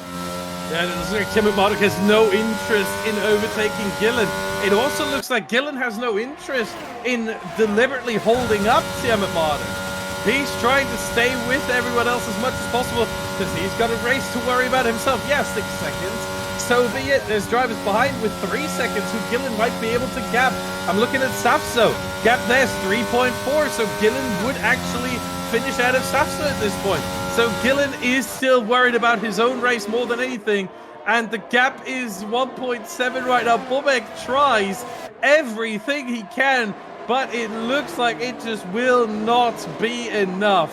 It certainly won't be. Sebastian Bobek will cross the line first. Oh, he's hit the wall! Goodness me, he's hit the wall! Bobek retiring, but it's Tiamat Marduk who will take the win here at Melbourne. The Australian Grand Prix goes to Tiamat Marduk. Meraki gets 2nd place. 3rd place, another podium for GB68. Alex Gillen down into 4th. Has managed to withhold the attack from Safso in 5th, 2 Mercedes 6th and 7th, the recovery driver Hayden Gullis, and Dirk Chocolate and Infratic in the top 10 for Red Bull. Who'd have thought that, folks? Tiamat Marduk is your race winner. He has won his home race. He's gone from 11th to 1st in a historic affair. What a result for Tiermet Marduk there, Badgerman. Yeah, incredible stuff. What a win from him. He played the strategy perfectly right. Went on to softs when nobody around him wanted to. Only drivers behind him also pitted for softs. Nobody in front of him did. Nobody around him did. And it paid off beautifully. He didn't even have to finish in first on track. It was just enough to make sure that he was in contention there. The penalty to Alex Gillen certainly did its part, but this is why I say, I said at the start about Mr. Dale, it really goes for everyone. You have to go back to basics. The basics are don't crash, don't get damaged, and most importantly, we saw it here, don't get penalties. The top three, look at this, the top three are 3 of 4 drivers in this race who didn't get penalties. Number 4 is Hayden Gullis in P7. Those were the only 4 drivers that didn't get any penalties, or if they did, they were able to serve them. But, you know, crossed the line with no pens, and that is why we have a podium made up of drivers who did not get penalized. Tiermet Marduk, what a deserved victory. Meraki and GB up there as well. Once again, Meraki, I think this is one of our storylines of the season as well. Always the bridesmaid, never the bride. Always does well in qualifying. He's always near the top, but he never gets the win. It is just so unfortunate to see, but I think he'll be quite happy with the P2. I think he will be as well. Tiermet Marduk, your race winner at his home race here at the Australian Grand Prix at Melbourne. Meraki in second, GB68 third, Alex Gillen fourth. Zafso rounds out your top 5. I tell you what, it was heartbreak for many DNFs, but nonetheless, we brought you a race, to say the least, folks. I tell you what, I really enjoyed that one. I hope you guys did at home as well. We're going to be certainly talking, I think, to a couple of drivers, no doubt. But how does that rank on the scale of Creator Series races in terms of, oh my God moments, should we say, this season? I mean, it's another instant classic. We just get these every week now.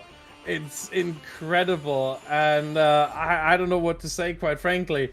There was so much going on. We had, I think, more safety cars than ever before in a Creator Series race. I think we actually hit the limit, I guess, of 6. I don't know if it's still a hard-coded limit or not, but we hit 6 safety cars. Absolutely incredible. And at the end, we have another repeat winner. Tiermet Marduk going back-to-back. First in Monza, now here at his home race. And I don't think there's anything sweeter than that. I don't think there is either. I mean, to take a victory such as that in what can only be described as a personal race, so personal. Big thank you to Zafso as well for the party of 2 raid as well. Guys, we smashed 200 live viewers tonight on this channel. Naturally, you guys are absolutely brilliant. Please make sure you hit the follow button. Honestly, really do appreciate your support. We go racing here, of course, week in, week out. Every Saturday is the place to be. Usually at 6 o'clock. Tonight we raced at 4 because, you know, the Grand Prix and all. But yeah, it's been brilliant to have you all along for the ride. And we're going to be certainly speaking, I imagine, to a couple of drivers. Just waiting for Benjamin Daly, in fact, because I'm sure without a doubt he'll want an interview after that particular race. But nevertheless, certainly I think a lot of heartbreaking moments. I'm going to say I think the biggest heartbreaking moment has to be Tom. I think that is definitely heartbreaking moments of the race. I was going to say Mr. Dale, but I think Tom just nicks it, I think, right at the end there. See, the thing about Mr. Dale is he crashed lap 1 or lap 2. He crashed super early in the race. At that point, yeah, you're going to be annoyed. Ben is doing a Shiri. It's a bit, oh my, we can ask him about that. Oh my God. Don't think we were quite prepared for that. Yeah, you're going to be Alex Gillen, thanks for the raid. I see you. Yeah, you're going to be annoyed if you DNF, if you retire lap 1, lap 2, of course. But at least you don't have to do, 56 more laps. So, you know your race is over. You're never getting your hopes up. That's okay. But to crash, and there he is. Thank you so much for the raid. Thank you for that, Tom. What a legend. 315. Welcome everybody. Give some love to Tom as well in the chat. Exactly. 54 laps in, crashing out. That is heartbreak, and I feel so bad for him. I feel so bad for him too, man. I got to say, I was gutted. I was absolutely distraught for him because he was in such a prime position to get the big result as well. Led the majority of the race. I mean, that is how not to win a Grand Prix right there and there, to call it bluntly. But he wasn't on his own because there was many others. I mean, Sebastian Bobeck right at the last minute. I mean, what happened there around the final corner? I mean, literally the final corner of the race, and he blew it right into the barrier. I think he could have actually gotten P3 let me just quickly check my timing screen. Yeah, he may have been able to get P3, possibly even P2 if he doesn't do that, simply because he had the 3-second time penalty, but his gap to Meraki was so big that he probably would have finished ahead of Meraki despite the 3-second penalty, and that would have been a P2 for Bobeck that he lost there in the final corner. So, just as heartbreaking for him as well. But because Bobeck is a bit more of a reserve driver, doesn't come in all too often. I think this was his second race ever in the Creator Series. His first was at Singapore last season. It's a bit different with Tom. All that he's been through, all of the races where he's been struggling, where he had good qualifying, got into Q3, and then it just went nowhere in the races oftentimes. I think it's a different layer for Tom there in terms of heartbreak. Well, we've got some drivers there in the VC with us. I'm going to start with Alex Gillen, who has joined us on his return to the Creators Series this week. Wasn't quite the return you probably would have dreamed of, Alex. Obviously, the time penalties, I think, pretty much got in the way. But you must have taken some solace in the fact that Sebastian Bobeck crashed out at the very end. Oh, I don't know about that. You never wish bad on another driver, but my streak ends now, but it had to end at some point. Great race, to be fair, real spicy. Went a bit different today. Started on softs in the Alpine as well, and it all happened there. But unfortunately, my penalties ultimately just cost me at the end. Unfortunately, still crossed the line P1 though, so I'll take that at least. Well, did the thought ever enter your mind, obviously towards the very end of that race, that you might want to disturb Tim Marduk's race at all towards the end? Because obviously after the safety car, you could have been the difference maker in all of that. I think he does that enough himself, doesn't he? With the massive crash he had in the middle of the race. He did. He doesn't need any help. Exactly. But no, fair play. I mean, he had, barring that, he had a very clean race. Obviously, stuck away from no penalties. We had a bit of spice in the middle of the race as well, shoving each other off. I think probably both gave each other a warning, which was interesting. But no, it was all fair in the end, I think. And P4, we take that. That's not bad still good points. Yeah, and obviously the championship is still on. Of course, you came into this one leading the fray, and obviously now looking ahead, plenty of big races still to come. Do you still think that the championship is very much the main focus? Do you think you can still take it by storm? Not really. I mean, it depends how many weeks I can make it. Looking at my calendar now, I don't think I can make any of the next 3 weeks. So that's obviously going to harm me a little bit. Yes. So, I was like, no. Not thinking about the championship until the last couple of races, but I know which races I can make, to be honest. Well, I tell you what, it was a tremendous effort from yourself. I'm going to move on now to Meraki, but well done nonetheless to yourself, Alex. Yeah, Meraki or Maraka Jill, as you're now called. Maraka Jill. According to this, yes. We do miss the JL, by the way, but nonetheless, it's here in spirit. It is here in spirit. We do fondly remember JL. But yes, this race for you, Meraki, obviously pacing quality looked pretty good, but perhaps undone on the strategy somewhat. It was a bit of a weird race, to be honest. I didn't really overtake anyone. My quali pace was, I don't think I would have been able to get P1. I think Bushy's lap was just next level. And then the race, I was just following people the whole time. I didn't really overtake anyone, I don't think. And I was just, I guess making the right calls when the safety cars came out and just staying on the tyres, unlike what I did in Monza. But I'm just happy because the curse has now been broken, because I didn't get pole. And I've actually got a decent result.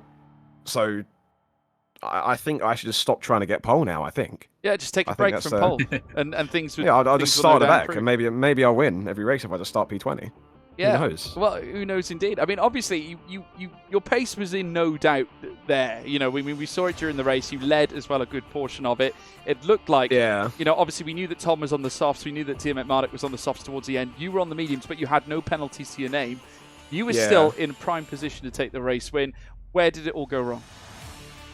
I think it was probably because I was leading the race. I think if I wasn't in P1, I probably would be more like inclined to, you know, take a chance on like the softs towards the end or something. But I thought the track position towards the end was probably way more important than, say, dropping down to P10, having to overtake loads of cars in like the last 5-10 laps.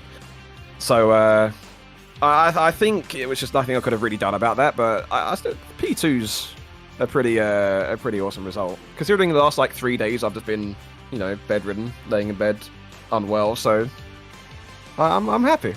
I'm happy. It was a good fun race. A decent Meraki comeback after adversity. Yeah. We'd like to see it. Looking ahead, I'm going to ask you the same question I asked Alex. Actually, where do you see the races being won and lost in the future rounds? Do you think you can still fight for the championship? I mean, next race is Spa, right? I believe so, and you've got history there. Yeah, and that's the only race that I've won in Creative Series. So obviously, I've got to try and replicate that. Yep. And then I'm not sure what the next race is after Spa, or the next couple of races after that, but who knows? Abu Dhabi and Interlagos. Okay, I like Abu Dhabi. Interlagos. But yeah, if I somehow happen to win Spa again, then I'll try and, I guess, carry that pace into the next couple of races after that. So we'll see. Well, there you go. Well, we'll wish you the very best of luck with that. But a cracking result for you today, Meraki. Fighting back for that P2. Congratulations. Cheers, guys. Thank you. Thank you, Jake. Of course, known as Meraki. We're also going to bring in GB68. Welcome back to the podium. Hey, good, sir. What's up, Great guys? to see you. Yes, good to have you here, GB, as always. And for you, again, you're one of those quiet mischief makers. You get yourself, you know, you're somewhere midfield, and then all of a sudden you creep on through a couple of safety cars, and boom, you're there. I mean, just talk us through it. How was your race? Mate, complete polar opposite of emotions compared to last week where I bottled the win. Yeah. And I had no right to be P3 today. You were glad for the P3, right? Oh, 100%. There was something that happened at the start of the race, whether it was lap 2 or 3, not quite sure, but I had my whole wing taken off, and at one point I was an entire pit stop behind the second last place. So obviously to finish on the podium, I'm super happy. I think on the safety car that came out around in the 30s, like low 30s maybe, I was kind of fist pumping and shouting, and I was basically celebrating it already. So yeah, it was a bit of luck towards the end, but very unlucky at the beginning. Kind of a balanced race, really. So yeah. That's what we like about the Creative Series. Raw emotion is exactly what we're looking for. But nevertheless, we saw lots of raw emotion today. Obviously, Tom spinning it earlier on as well, you know, when he was on the precipice of winning the race. That feeling is just not nice, is it? I mean, you've been there. Obviously, you had the win taken away from you pretty much at Monza. I mean, it's all about bouncing back from those moments of adversity, is it not?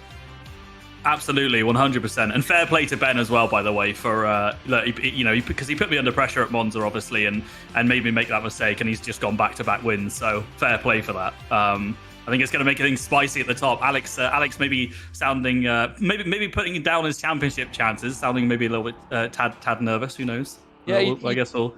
He doesn't sound very confident, does he, really? I mean, No. Listening to him, obviously missing the next 3 races, you know, maybe just dampening the spirit somewhat. I mean, who do you think is the favourite for the title this year?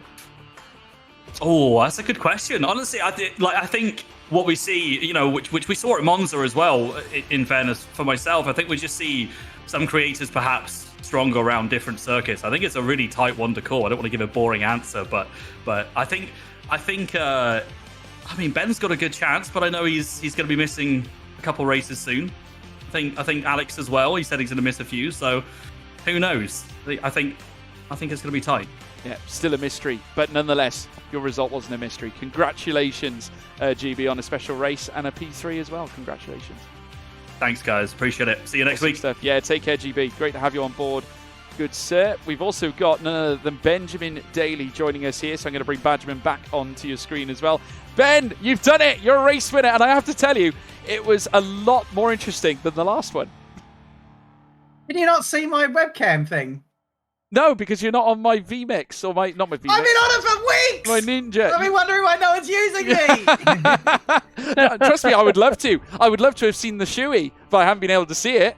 But but mate, honestly, phenomenal result. I mean, going from P11, you know, I felt that obviously there might have been a little bit of disappointment from qualifying. I would have thought you would have wanted to be in Q3 at your home circuit, but nonetheless, you've pulled out what can only be described as a as a monumental performance and a huge race win as well, in the mix of a plethora of safety cars and not to mention spins, and they threw everything at you out there, mate. Yeah. They call me Benjamin Daly for a reason, and I've just helped myself to a victory. I like it somehow. But yeah, I mean, heading into this race, I was trying to only use one set of softs. The weather definitely helped with that. I mean, would have liked to have been in Q3, but it wasn't the be all and end all. And then I went hards and just tried to save my good tires for the end. And look, it's all about timing the safety cars and being in the right place at the right time. And when I saw with like 15 laps to go, there was a safety car. It was optimal time to go to softs and just smash it out on pace. And then no one else. Well, Tom and Liam went softs, but I was surprised that no one else did. So we put ourselves in the right place and kept it clean. I had 2 warnings from like lap 30 onwards, so I had to be a really good boy there. And I didn't feel fast this whole race, but I just kept my head, I guess, and we got the W somehow. Well, it was a super race, super drive. I mean, I know that you weren't immune from criticism from Badgerman in terms of your strategy. He was actually saying about the hard tyres at the very start. But we both agreed, I think, that the safety car was a plus point, because obviously then you were able to jump on, as you say, the soft tyres, and it worked out in the end, obviously. I mean, Badgerman, did you want to talk the strategy? You know, defend your corner. I'm going to throw you right in the deep end here. The lion's den. You put me on the spot here, mate. No, but I didn't understand the call for hards at the start there. I think you would have been probably better off going for softs.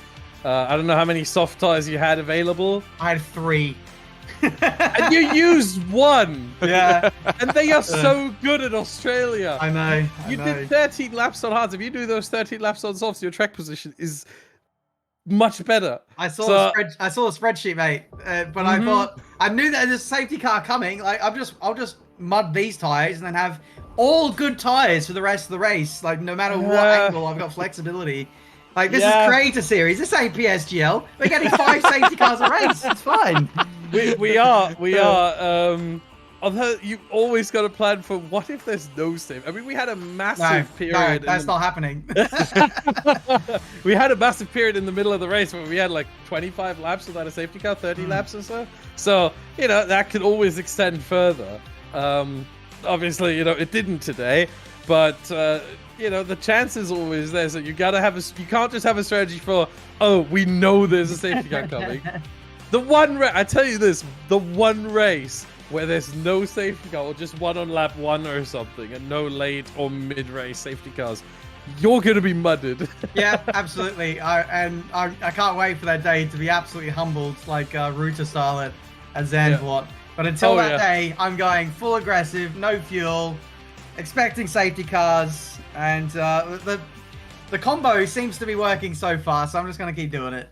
Fair enough. Well, it certainly sounds like there's a very trepidatious sounding Alex Gillen at the moment. We've just spoken to him. He does not feel confident at all about taking the championship. Does this automatically put you in the prime spot, Ben? Do you feel like you're on the right track here for a Creator Series title? Momentum is building, yes, but like Alex, there will be some missed races potentially. Life is going to get a bit complicated over the next few weeks. Both of us are going to a karting race. So, yeah, we'll see. We got to keep getting podiums, and then we should be in with half a chance, I hope. Wow. Well, I tell you what, we'll look forward to seeing how the next few races pan out. But congratulations on a historic, I'm going to say it here now, historic race win, Ben Daly. And second one of the season, I'm sure, not the last. Congratulations, my friend. Thanks, guys. Appreciate it. See you next week. Yeah, take it easy, Ben. Look after yourself. What a result there for Benjamin Daly. Bye, Ben. What a man. And I tell you what, another race win to his book as well. We're also joined by Zafso, who also makes up the other McLaren, and he had his own fight as well in the midfield. Obviously, the former champion here of the F1 Creator Series. Zafso, you had a very interesting race. You were almost caught between 2 fights, because there was moments when you were in that midfield scrap, and then you were also thrown into the top-end scrap on the odd occasion too. Yeah, it was definitely all over the place. Just from the start, I was put on the back foot because I disconnected right after qualifying. So I was only able to take control of the car right before the light, so I can decide what tyre to start on, I can decide my fuel. So every safety car, I had to completely burn my fuel out. And then, yeah, just tyre strategy, having started on those softs, was not pleasant. Yeah. I mean, it was a helter-skelter race. Obviously, the amount of safety cars, pretty. I know it sounds helter-skelter, but it's probably standard creator series in many ways as well. I mean, do you take any solace in the results? The results of today, obviously, points on the table. Obviously, a good boon for McLaren because you're still on top of the championship, I believe. Yeah, I think we'll still be top of the constructors, and the results isn't too bad. I just know, had just a couple things gone differently, the podium would have been there easily. But it is what it is. Time to move on.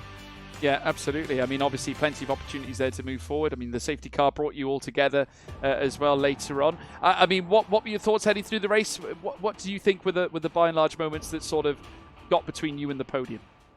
Well, at the start, obviously having very cold tyres because the AI obviously didn't warm up my tyres much. And then also, I think it was on the first lap, might have been second or third, I was fully alongside Sebastian heading into a right-hander, and he just, I don't know if he surely must have known I was there, but he just completely moved over as if I wasn't, and that cost me a few positions and gave me a bit more work to do. The hards, definitely, I don't think were the right move eventually. I think I should have gone on to mediums, I think on the second or third safety car. Badgerman's nodding his head. Yeah, no, I definitely should have gone to mediums at some point, because that was costing me a lot of time.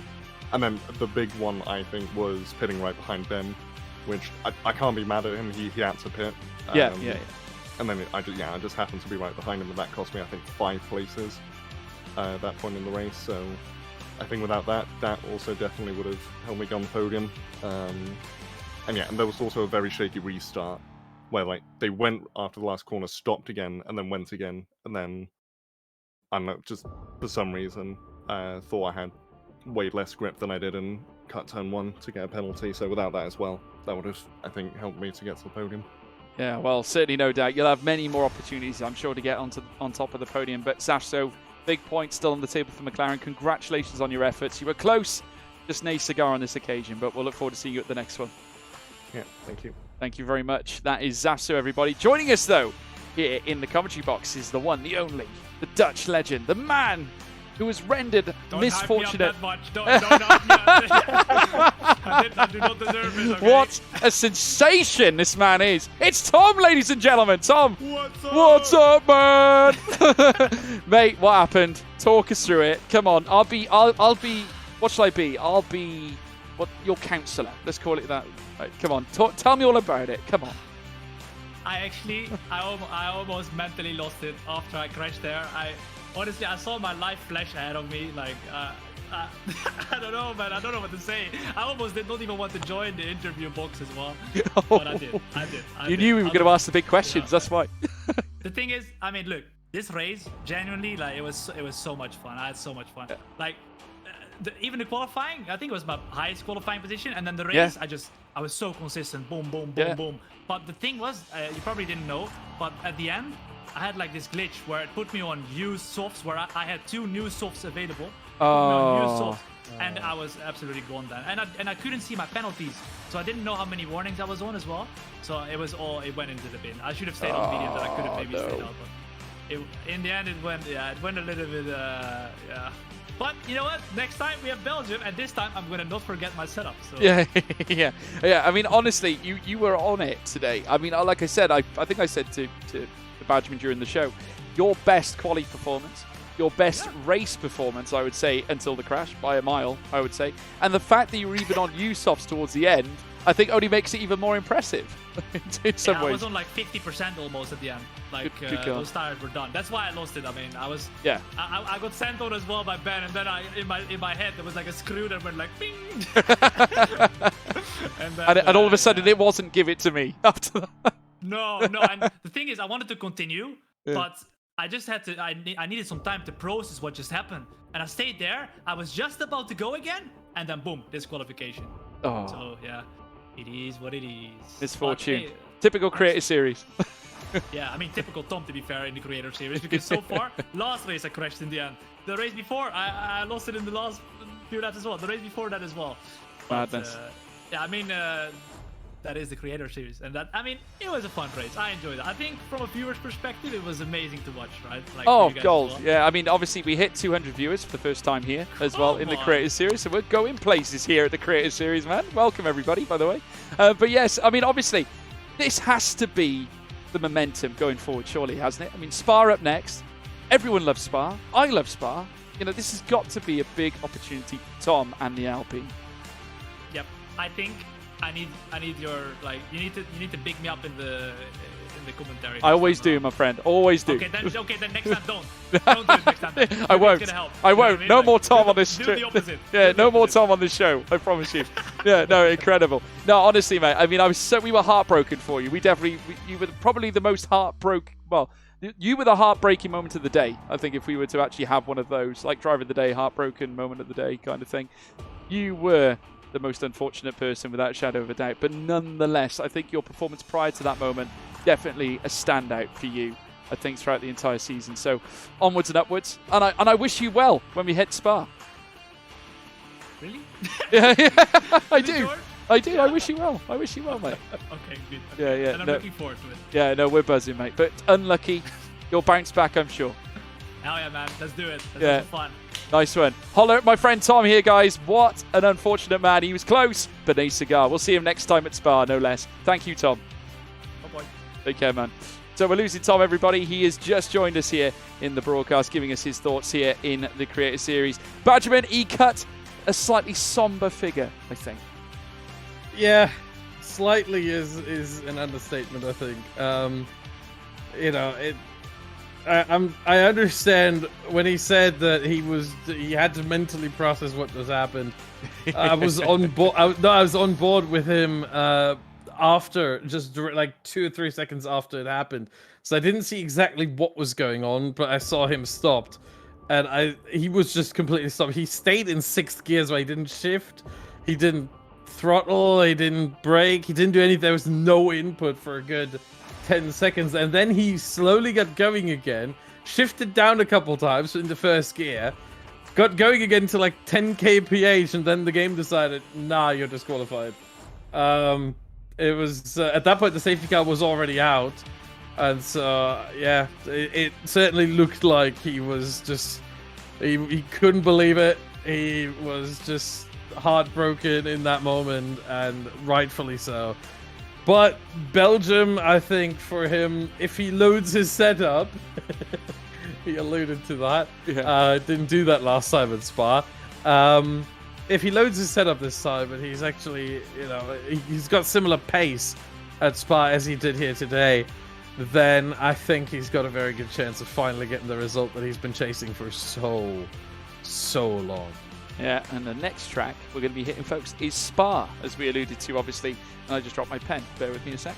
But yeah, we literally are going to be heading to Spa next time around, the Belgian Grand Prix. And it'll be all on Tom to see whether he can bounce back after that mishap. But of course, folks, it's been a pleasure having you watching us. We hit and beat and broke 200 live viewers for the first time here, natural live viewers here on this channel, the Creator Series. And we owe it all to you guys at home who have tuned in and stayed interactive with us here live on this show, and it'll be back again next week for sure. It's a privilege to bring you here all the racing as well. Don't forget to check out the socials at F1 Creator Series. That is the place to be. You can stay up to date with all the action, everything that is happening here in the championship. Don't forget as well to check out the Discord. There is a link to the Discord as well, using command !Discord, and you can get that link too. If you want to check me out as well, my name is George Morgan. You can find me at George Morgan TV on Twitter, Instagram and TikTok, and also in various other places as well. It's just the same name right across the board, folks.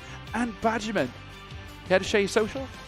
Yeah, you can find me at Badgerman TV on Twitter and at Badgerman on all other social media channels, except TikTok. I don't use that. He doesn't use that. He doesn't use it. So don't look there. Yeah. He doesn't use it. No, don't look there for me. But YouTube, Twitch. I don't really use my Instagram much, but I do have an account there. You can find me all there. Mostly YouTube and Twitch though. Big fan of video formats. But yeah, that's where you can find me. Mostly analyzing either real F1 strategies or doing my own in F1 Manager. There you go, folks. That's where you can find Badgerman as well. But guys, it was Tiamat Marduk who would take a historic and an impressive home race win at the Australian Grand Prix after starting 11th place. But can he win the championship? It rumbles on to Spa-Francorchamps. We'll see you there, folks. Take care. Enjoy the rest of your weekend.